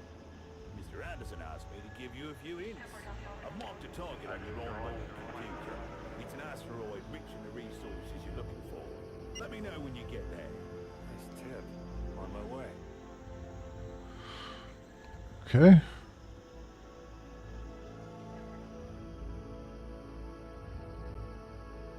We'll head on over there.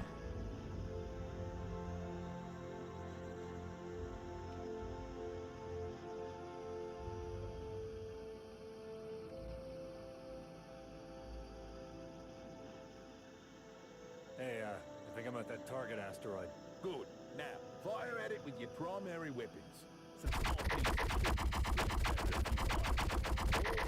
have some displacement power. Some more, some less. Resources are dislocated faster with higher displacements. I see. Good to know. Narrows displace your grappling equipment. I'll bring it on board. Make sure you have one installed and within grappling range. Perfect. Now, select the displacement and repeat that until you have what you need.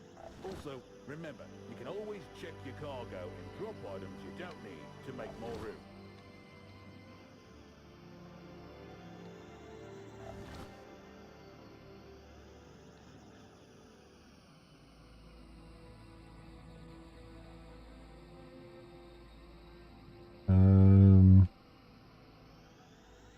Over here.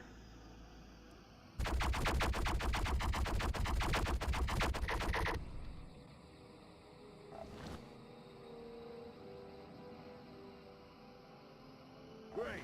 It looks like you got enough gold for your mission. Now, just deliver it to Mr. Anderson. I'm marking the station on your HUD. Note that always the local base will have a different off-screen indicator, like a double arrow. Of course, you can mine more in return when you're done. It's a good way to make some extra credits by selling the minerals you've mined.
That tells me how much cargo I have on board.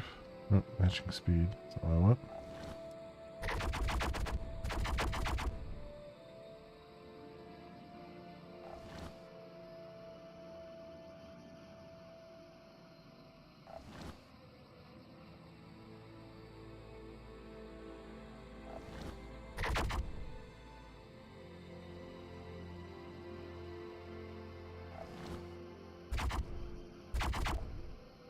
Oh, there it is. Cargo full. Okay.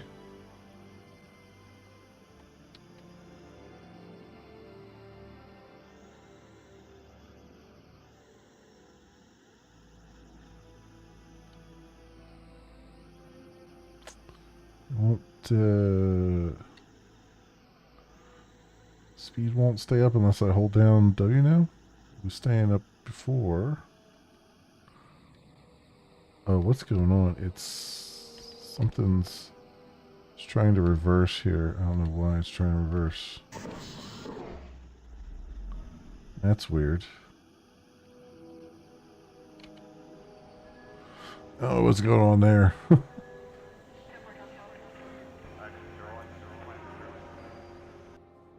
Piece of cake, right? Well, with this gold, my little project is almost complete, and I need to ship it to another station, not far from here. Okay. But I'm afraid the route is not safe enough for a simple transporter, especially after our last little accident. What do you say? Are you willing to escort my shipment to its destination? Well, it's a bit more dangerous than a simple mining operation. Hey, you know that no good deed goes unrewarded? Yep, let's do it. I'll get the transporter ready and waiting for you just outside the station. I'll be waiting for you at the destination. It's unfortunate they haven't, they didn't mix the sound audio, they didn't mix the audio correctly, so it's like the music just drowns out the spoken dialogue. And what they should have done is have the spoken dialogue be on a different volume slider, so you can change the volume of that versus sound effects and everything else. Because the sound effects are way too loud. So you need to turn them down, but at the same time you're turning down the dialogue, which is not ideal. That's why we have games with multiple volume bars all the time.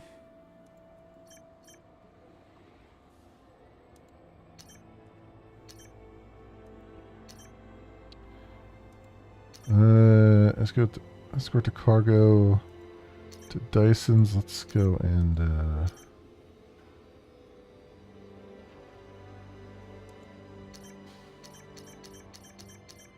you only needed 8, right?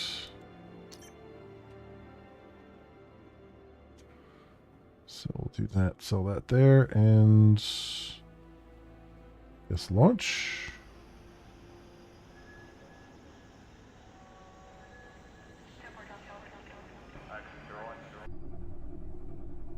Hey, I'm Commander Davids. Donna Davids. I'm heading for the gate area. Stay close and wait for me to jump first. After that, you'll have about 30 seconds to make the jump. Don't forget to select the jump gate. And to get within 700 units from it. Hey, not a kid. Okay, let's see how you handle it. Match your speed to your target speed by pressing M. Mission escort. Here we go.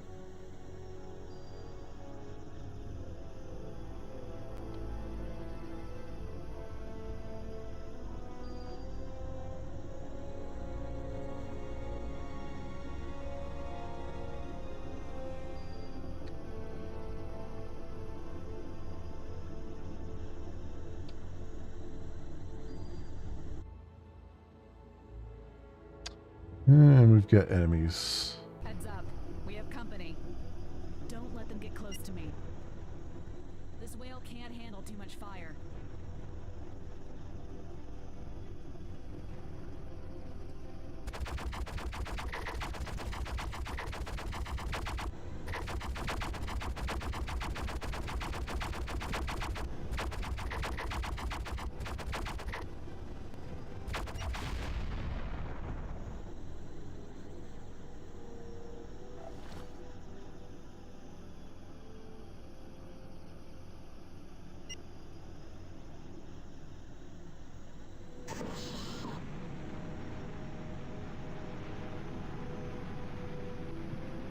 Go over here.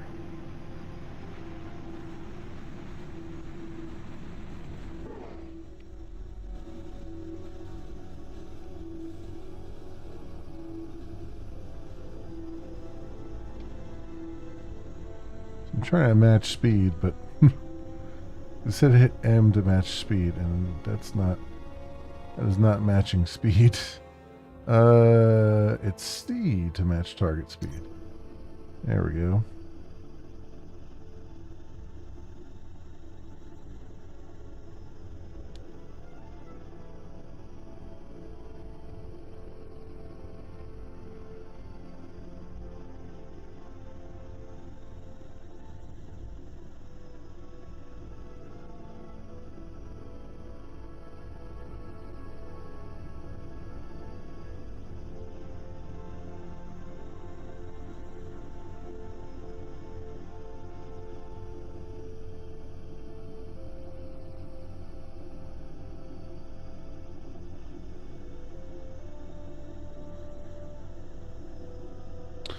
Nav3, nearby jump gate to Vermillo.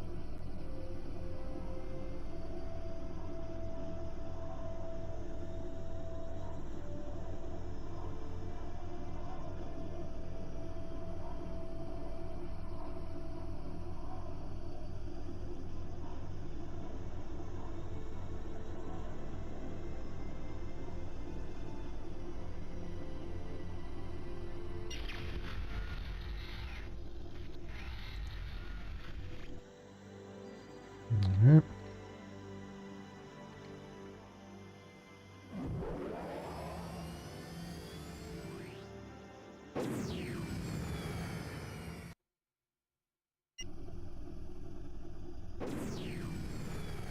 One more jump and we reach our destination.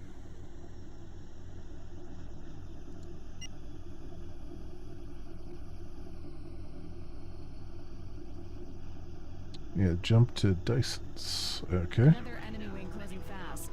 Break formation and engage.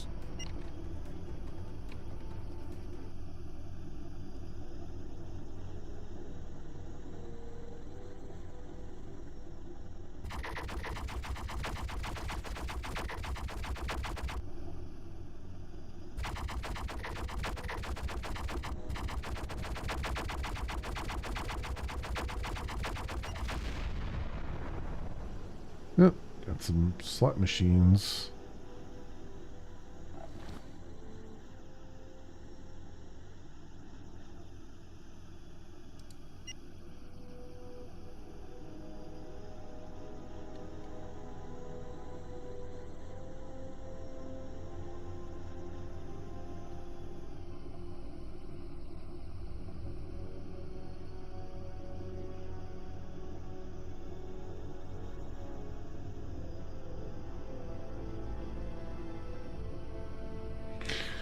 Well, you know, the bane of every space game is escort missions, but at least this one so far hasn't been too horrible. It's not lost on me that it's like the third mission.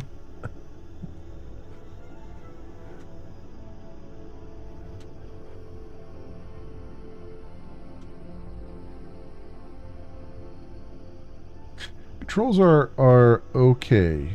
They're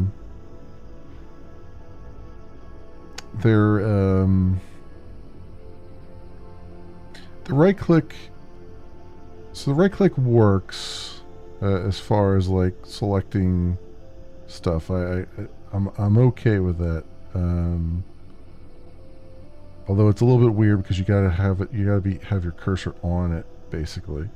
But I mean that's fine too. Like there is T to like toggle through enemies too, or toggle through targets, not just enemies. I think there was another one to toggle through enemies. So that's fine.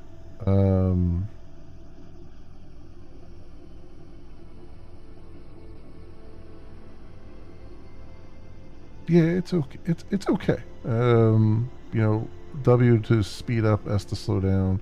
There's some kind of there's a little bit of there was a little weirdness there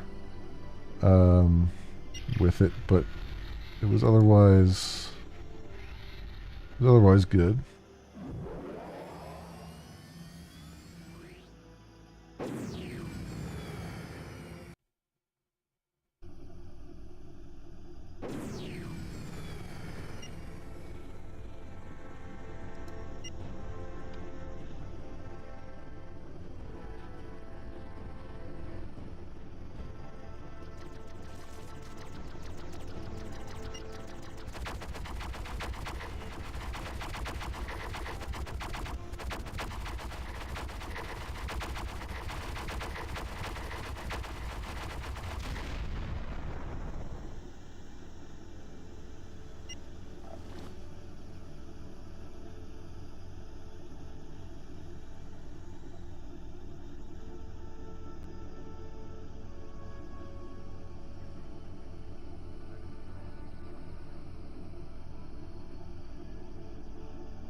Hey, thanks for the cover.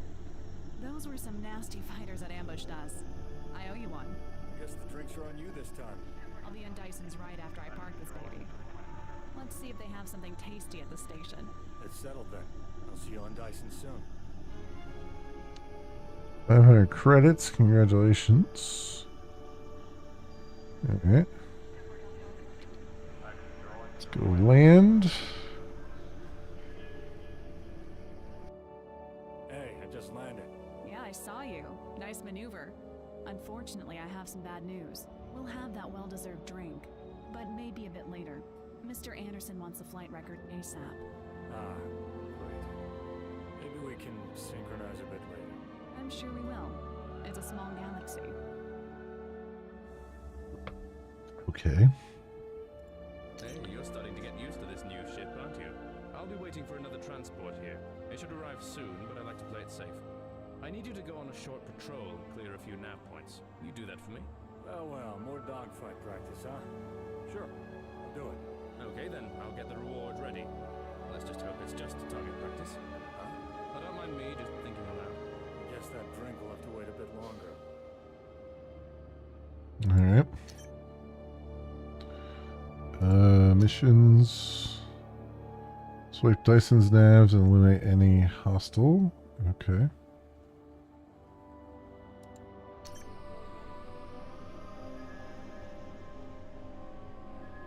I guess you're used to this by now. I've marked for you the last known location of the rogues. Get there and see if you can find them.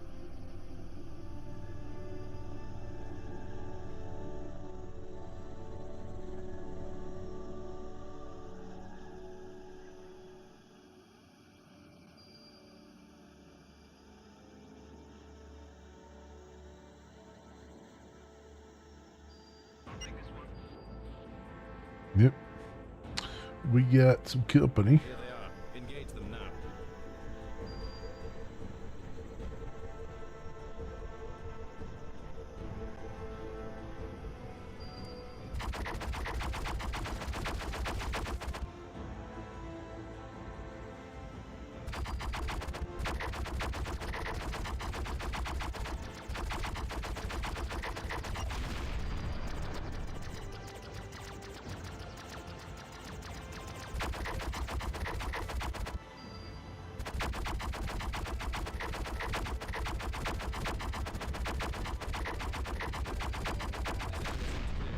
I'm marking the next area with known rogue activity. Investigate it.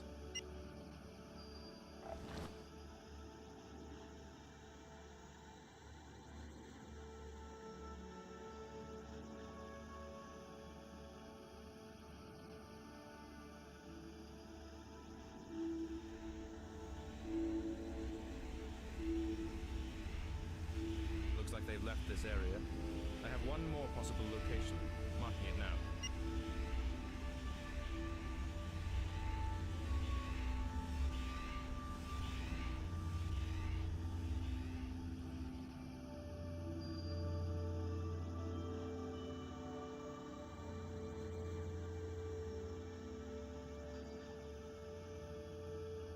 Alright, what do we got over here? Heads up. We found them. Or they found us. Engage them. I mean, they found me. You're sitting pretty back on the space station. Oh, they're being shot too.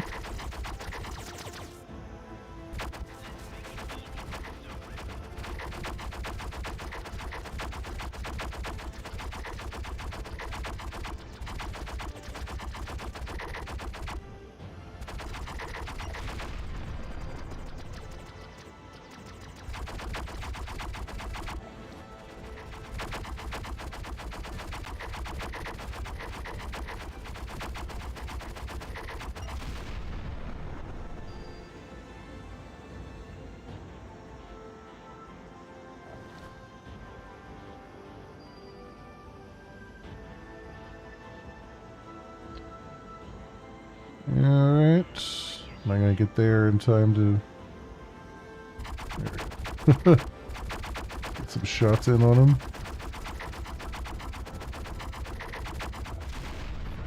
I knew I could rely on you. I'll be on the station. Meet me after you land. Alright, level 4.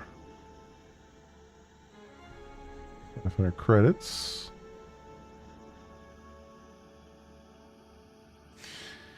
I'm getting.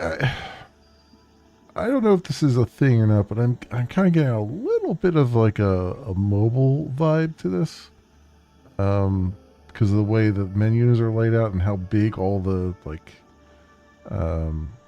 pop-ups are and stuff like that. But maybe that's not. Maybe that's just a style choice. Who knows? Those pirates felt a little bit too prepared to just be pirates, am I right?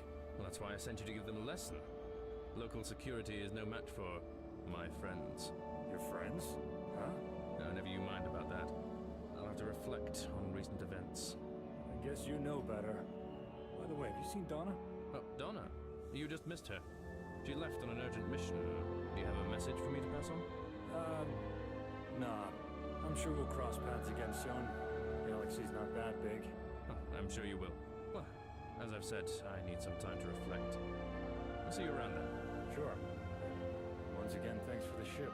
Oh, no worries, you earned it. Oh, I almost forgot.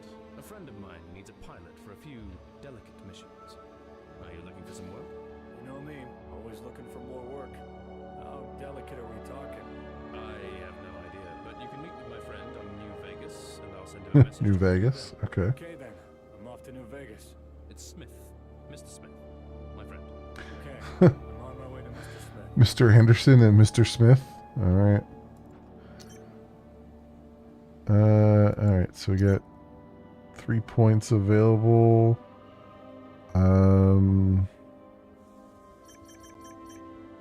Just pump them all into damage. Why not? And then market. I guess I can sell the rest of this. Whoops. Yeah.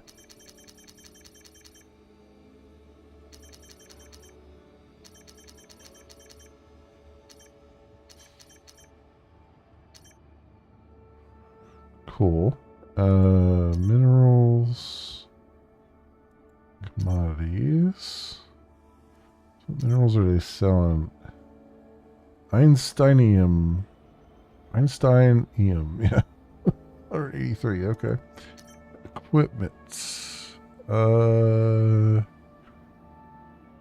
I upgrade my equipment? What do I actually have on the ship? Maybe I should look at what... Is there a shipyard here? There's a hangar. Change ship? Okay. Eagle, the handling and the bonus go down. Cargo goes up. Primary slots, secondary slots, equipment slots, turret slots. Comet. Less handling, more cargo, more equipment slots. I have 4,230 credits though. So what is this one? 22.5. Do I get anything for trading this in? Huh. I don't know. 35,000 a BL5 Dolphin.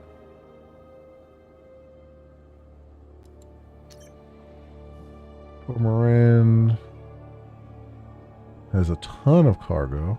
Okay. This is definitely a cargo hauler. Pieces found. Oh, a Hellcat. 0 of 22 pieces found. Find more lost cargo. Oh. So you kind of have to find pieces in order to be able to build this, maybe? You can build that? That would be kind of cool. Alright, so the next one up is like 22.5, but that is... I mean, at that point, well, 22.3 gives me more... Gives me less cargo? But more equipment slots. So I'm thinking we save up to try to do the 35 grand one. Or I could do, actually, do the $18,000 one. Because that's just like a bunch of cargo, and we could start just selling like crazy. Can I actually, can we like trade in? Plus 1,000 credit storage tax for the current ship. Oh, my current, okay, so my current ship is only worth 1,000, huh? Alright. Got it. Power, battery. So what does this do? Oh, okay, this is to mount different things. So 13, 14, and that's the credits, okay. I see. Alright. Can I take side missions now? That's the question. 32 tons of silver, 29 tons of gold. See, I can't even do like these missions, the mining missions, because I don't have enough stuff here. Can I do this? Hey, I can accept stuff now. Cool. All right. Let's launch and hunt some renegades. The locations reported by our anonymous source. Just check all the areas. You'll know when you find them.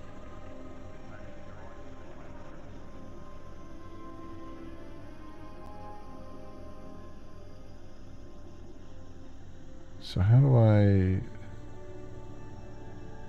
It says primary mission. How do I know what mission is what?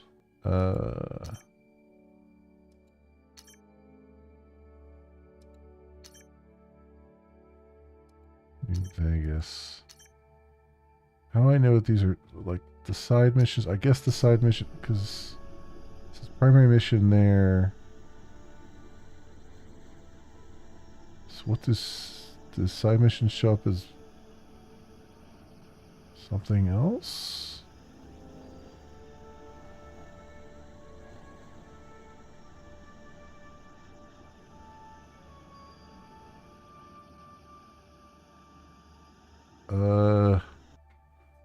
What did he... So next target, next hostile is H, okay.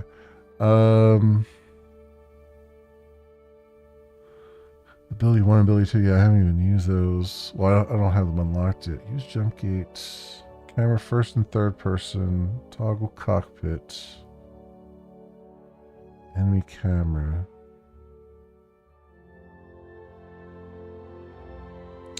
How do I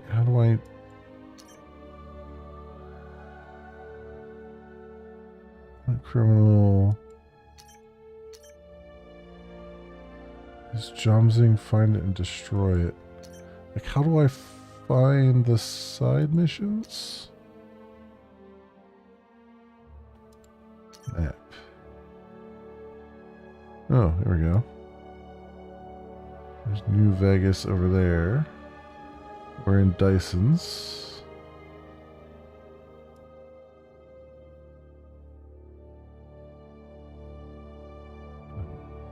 Okay.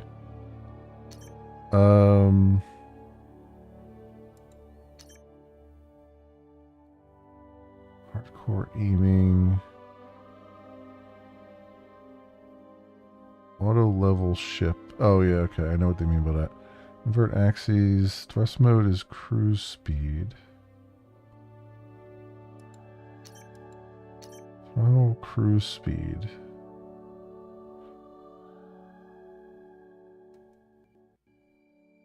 Huh.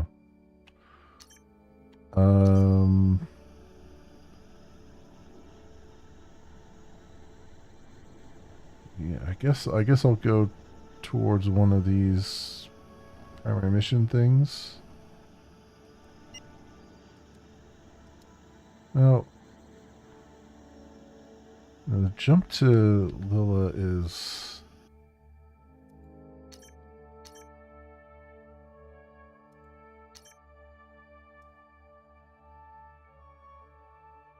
on the way to New Vegas, and I guess the other jump also would take me there. What's the other one? Argonite.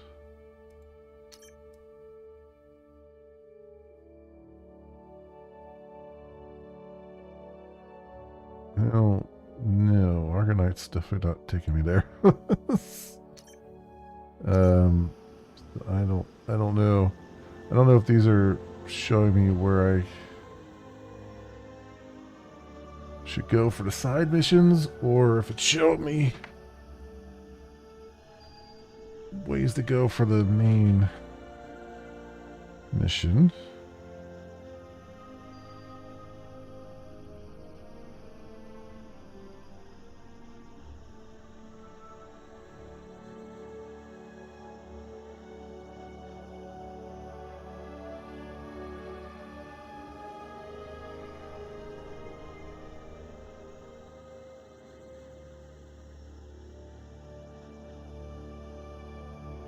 Nothing there. Oh, here we go. Side mission. That's what I'm looking for.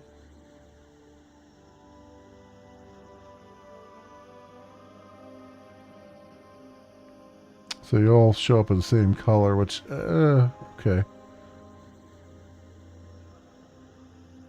I kind of hope that the side missions would show up as like maybe a different color or different symbol than the, you know, chevron, but it is what it is.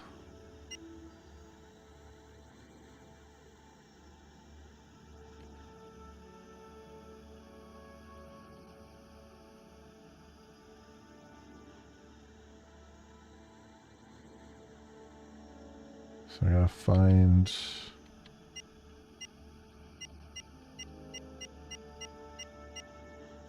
Oh, there's nav2.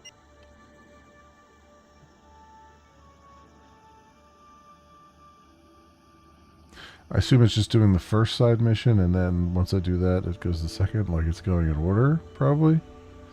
Because it feels like they're bolted on. Just given the way the interface is going.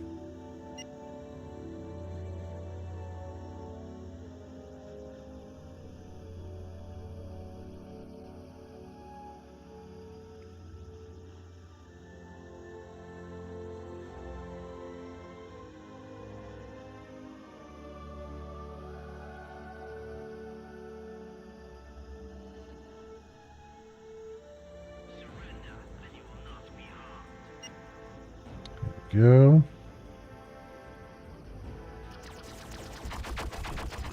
Whoa! My shields are down already? What the frig?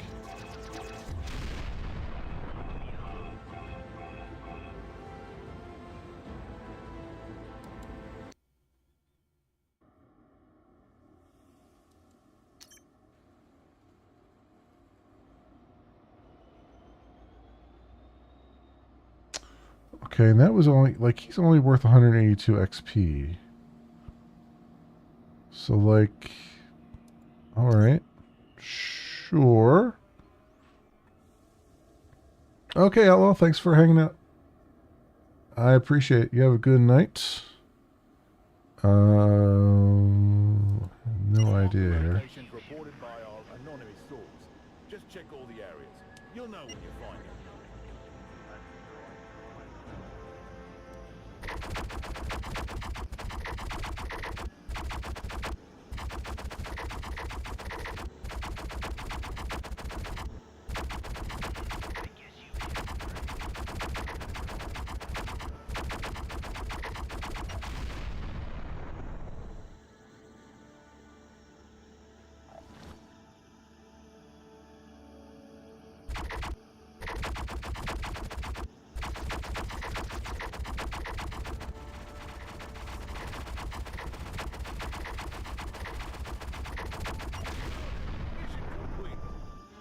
Oh.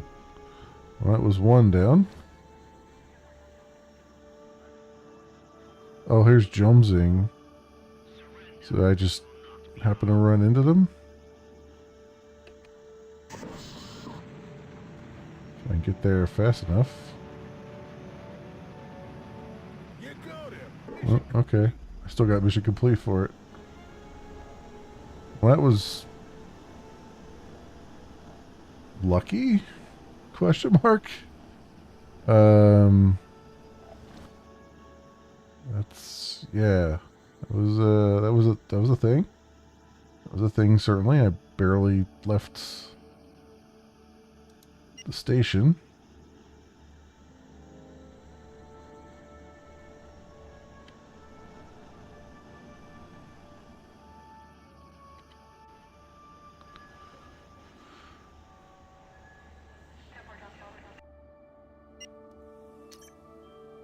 Alright. Renegade. And transport 18 tons of goods to Vermilla. I need to market.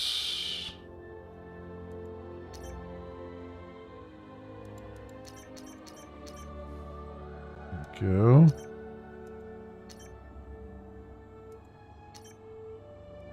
I'll set your destination in your navigation computer.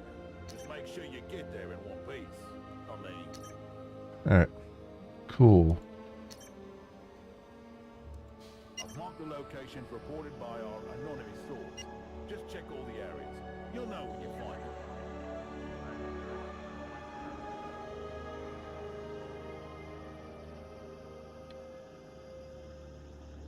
Alright, well. Whoop. Okay.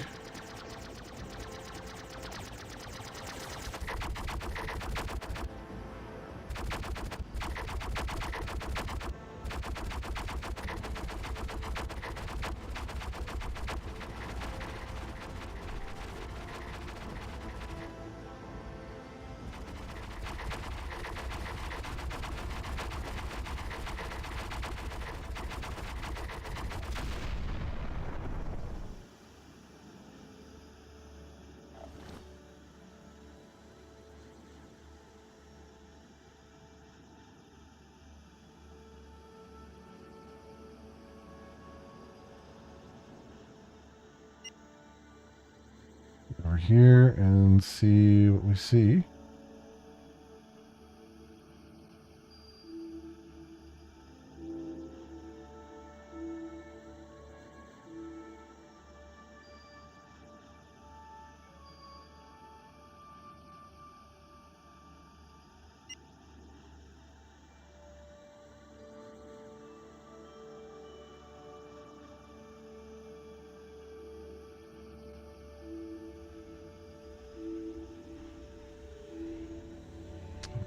Nav 2 coming up.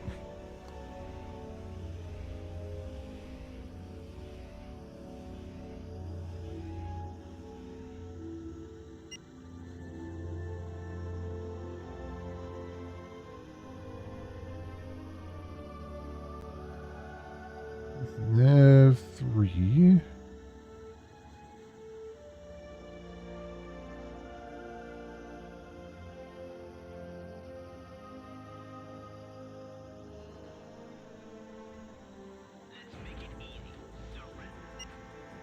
Alright. Looks like I might have some help with this one. Ooh, okay. Shields are down.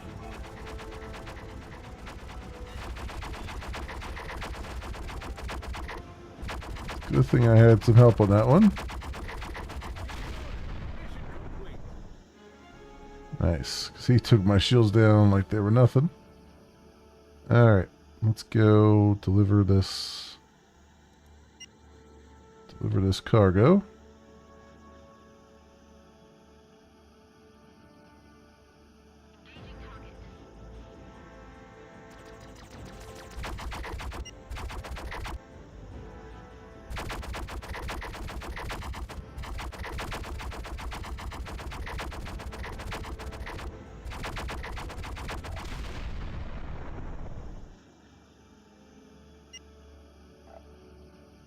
Nope. My cargo's full. Yeah. I got 18 tons of cargo already.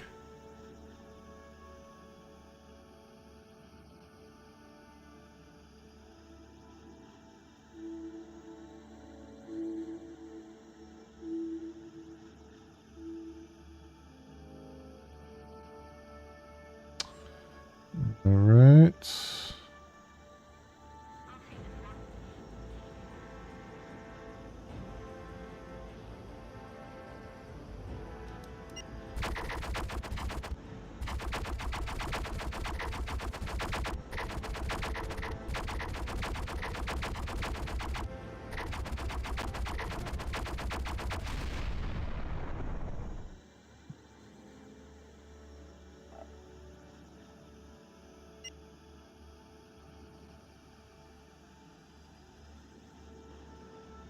Here we go. Through the jump with us.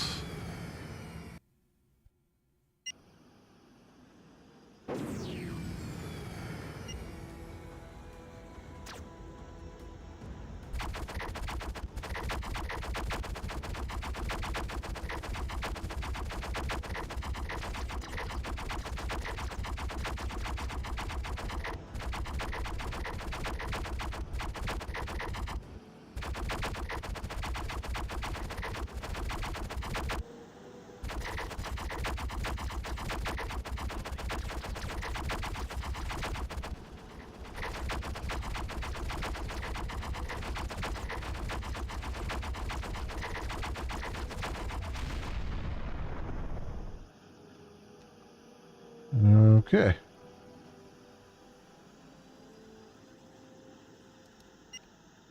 To the side mission.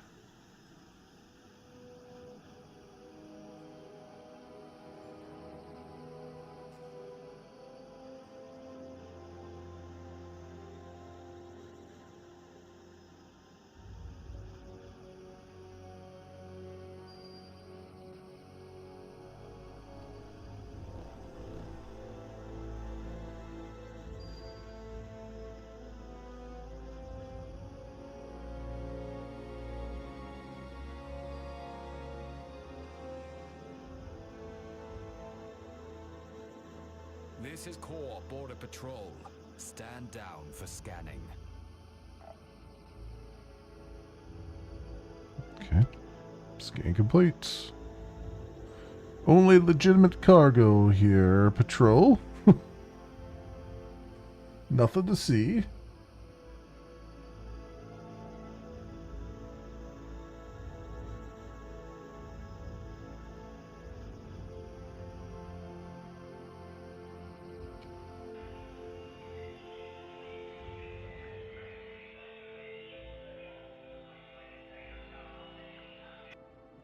It's nice doing business with you. Here's your payment.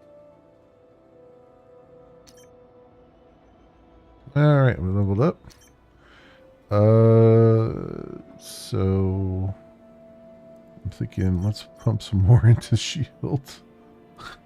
Given what we've seen. And are we at we're at level 5 now, right?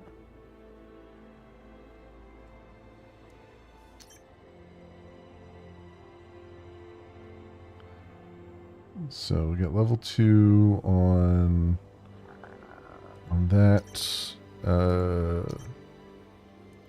Our missions right there. So market, commodities, slot machines, and Argonites. Cool. Cool.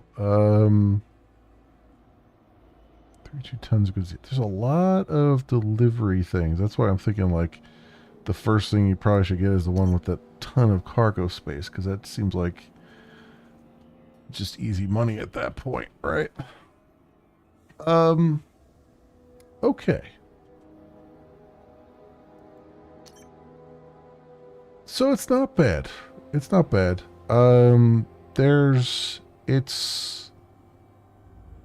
It hasn't hooked me. I am in, like, I'm not hating it. Let's put it that way. It just hasn't really hooked me yet. It kind of feels, I don't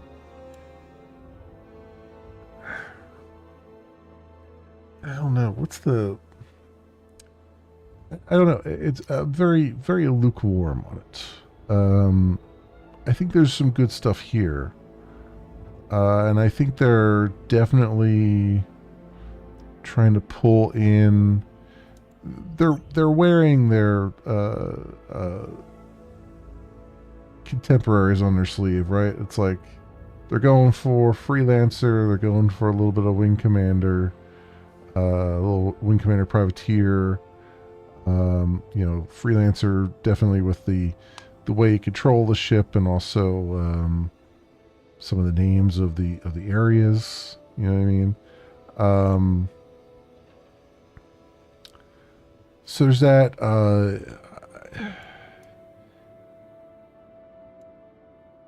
I mean, I like me some RPG mechanics, and I like that there's RPG mechanics in here.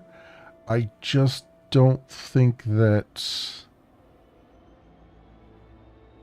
I'm not sure that any of those numbers mean anything. Is really the problem right now. Because you look at your pilot and it's like, well, 107 damage, 104 shield, blah, blah, blah. You get bonus 20% on these things. Right, but what does that actually mean? Right, because normally in a game like this, your ship really determines not only your combat style, but also like what kind of abilities you have. And definitely in this game they have some of that, because you can see, like, when you look at the ships in the shipyard, that some of them have less handling, some of them have less speed, all that stuff. The problem is none of these numbers on their own mean anything, right? Because obviously these are 20% better than what's there. I don't know why the numbers started at 100. I'm guessing because there could be negative impacts. Like, you could go into the negative maybe on something and be like, you know, if you're down to 80, be like 80% effective of the normal. I'm assuming these are added on to what the ship itself can do? Question mark.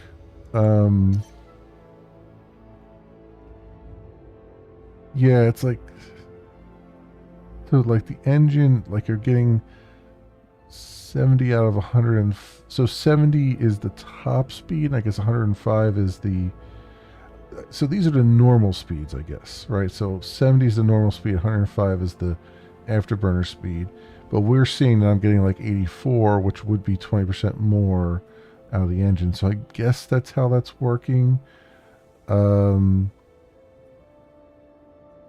But as far as like the weapons and stuff, I still don't know what the hell AFB means. Is that supposed to mean something? Core standard AFB? Oh, afterburner. Okay. Well, jeez. All right, sure. So afterburner, power, battery, shield, and armaments. I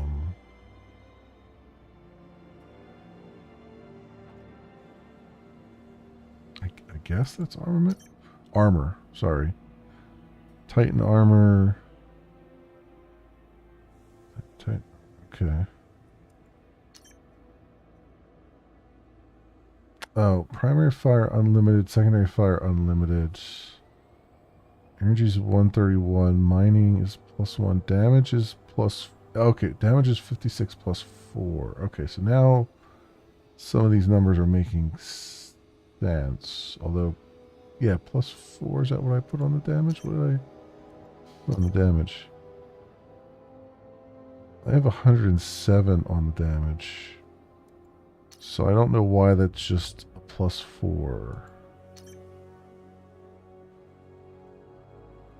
Because shouldn't that be +7? I don't know. I'm not sure how that works. The handling, okay, +19. Afterburner bonus 150%. Energy 131. Okay, some of the numbers are starting to make sense now. Equipment slots.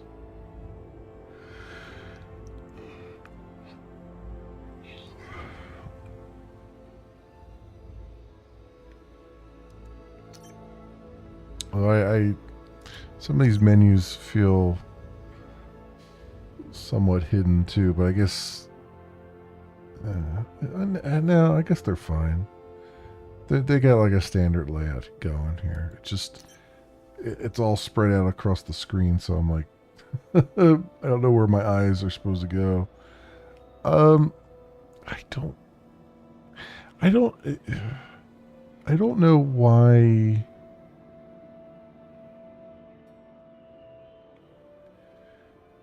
I'm struggling to give good feedback on this because I don't know what is not drawing me in, right? Because it's got all the stuff that I kind of like, but I don't know. I can't put my finger on it. It just feels.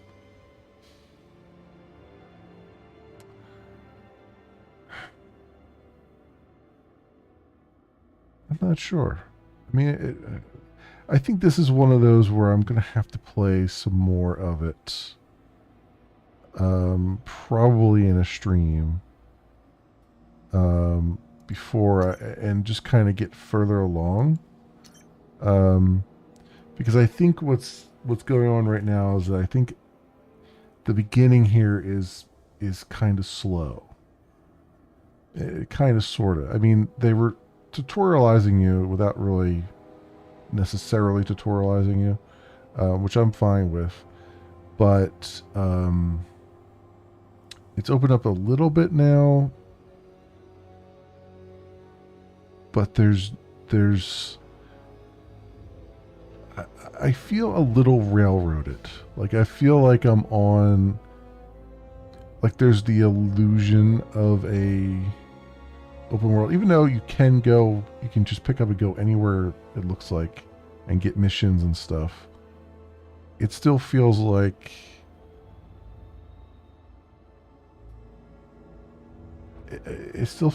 there's nothing, like you got all this place to go and nothing really to do. I mean, if I flew around and collected ores and just kept selling ore over and over again until I could afford the next ship up, maybe that would be something.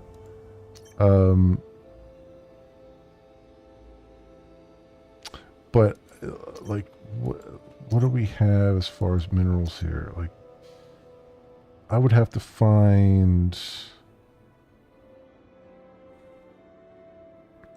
like it's 25. The highest mineral here is chromium, 25.1.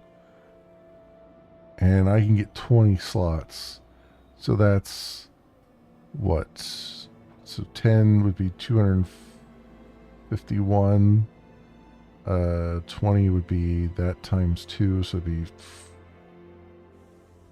502 credits if I were to find enough chromium to fill my cargo hold.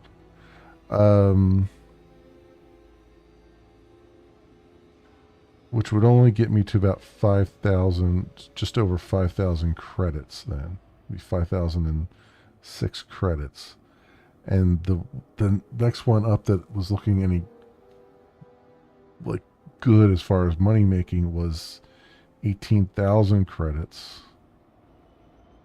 So yeah, I mean, obviously doing it with minerals or commodities alone, probably not a thing. Although I guess commodities you could probably do more with. Like slot machines and stuff actually brought in some money. So I guess I could fly around and just shoot pirates that show up and just grab their stuff for free and sell it. I mean, there's that too. You know, the other thing that's kind of bothering me is that I don't know, like, when we did that one side mission and we just instantly got destroyed, there was no indication that that was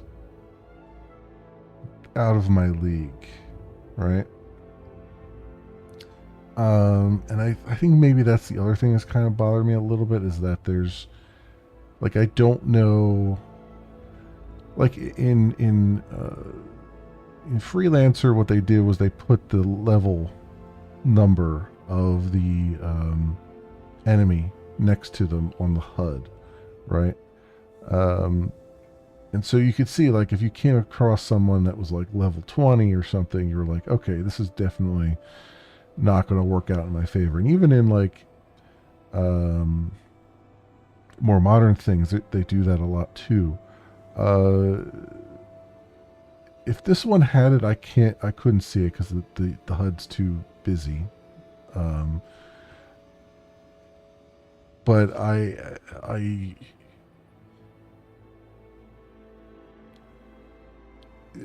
feel like, I guess part of me feels like there's you're just supposed to know. Right? There's a lot about this game that I feel like it doesn't explain. You just are supposed to just know that it's there. And I don't know, with a game with a couple different systems in it, that's kind of that's a choice. It's not necessarily a choice I would make, but that's a choice, certainly. Yeah, I mean, they're hitting you with the grind like right away, which is typical of the genre. But I don't know. I think regardless, what I will have to do is probably grind on this off camera a little bit and get to maybe a better ship or something, better fighter, and then maybe stream it from there. I don't know. See, the other problem is, like, right now I got so many other games to play that when a game like this doesn't immediately grab me, even though it's something that I should like, if I'm not immediately enamored by it, then it just kind of goes back on the list, and I get around to it, 3 or 4 years from now. That's what it ends up happening. So I don't know. I'm torn. I'm torn asunder on this one, but I do like what's here. I think it's just it's a hard sell right now. But there you have it, friends. There's Stellar Wanderer DX. Just taking a look at that. This just released today, I believe. I think there was a demo. I don't know if this ever went into early access or anything. It might have been. But it released. I just got the notification that it released today. So I must have played the demo at some point or something, because it was on my wish list. Maybe I just saw it and I was like, oh, this looks like my jam. And it certainly has all the fillings, all the makings of being my jam. But yeah, there we have it. There you have it, friends. That is Stellar Wanderer DX, and we took a look at that. We took a look at Deep Snow Delivery, which also looked really good. This actually grabbed me more off the beat than the other one did. So yeah, that'll do it for tonight, my friends. We'll see what tomorrow night has in store. I'm not sure what I'm going to play tomorrow night. Not going to do any game dev work tomorrow or Saturday. I need another week off because I'm finally out of crunch mode, or at least slowly moving out of crunch mode. But I need a little break from it still, kind of recharge a little bit. So we'll do games, and I'll just figure out what those games will be. Probably 5 minutes before I stream, I think. But I got certainly a lot on the list here. So we will get back to. I've been grinding off camera with Starpoint Gemini Warlords.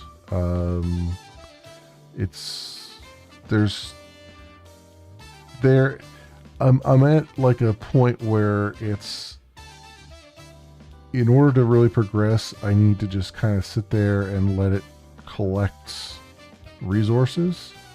So that's kind of why I haven't streamed any more of it yet, because I'm just sort of letting it collect resources and trying to keep everything sane, keep my sanity with it. So that's really where we're at with that. I'll definitely try to get back to it on Sunday, or most likely Sunday. But yeah, we got that. Then next week we got Crimson Desert coming out. So I don't know what day that is, but that's going to be. I'm going to want to take a look at it at least on the launch day, hopefully, and just see what it's like, and a bunch of other things. So, all right, my friends, thank you so much, everyone, for watching. If you happen to run across this on the YouTubes and you have a like and or a subscribe that you can spare or maybe toss my way, that'd be really great and awesome and swell. It helps out tremendously, and I appreciate it greatly. Otherwise, thank you so much for watching. I hope everyone has an excellent morning, afternoon, or evening, depending on what it is for you, and hope to see you back here again in the future for some more stuff, whatever happens to suit your fancy. Until then, see you, bye.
Who are you, and how did you get in here? I'm a locksmith.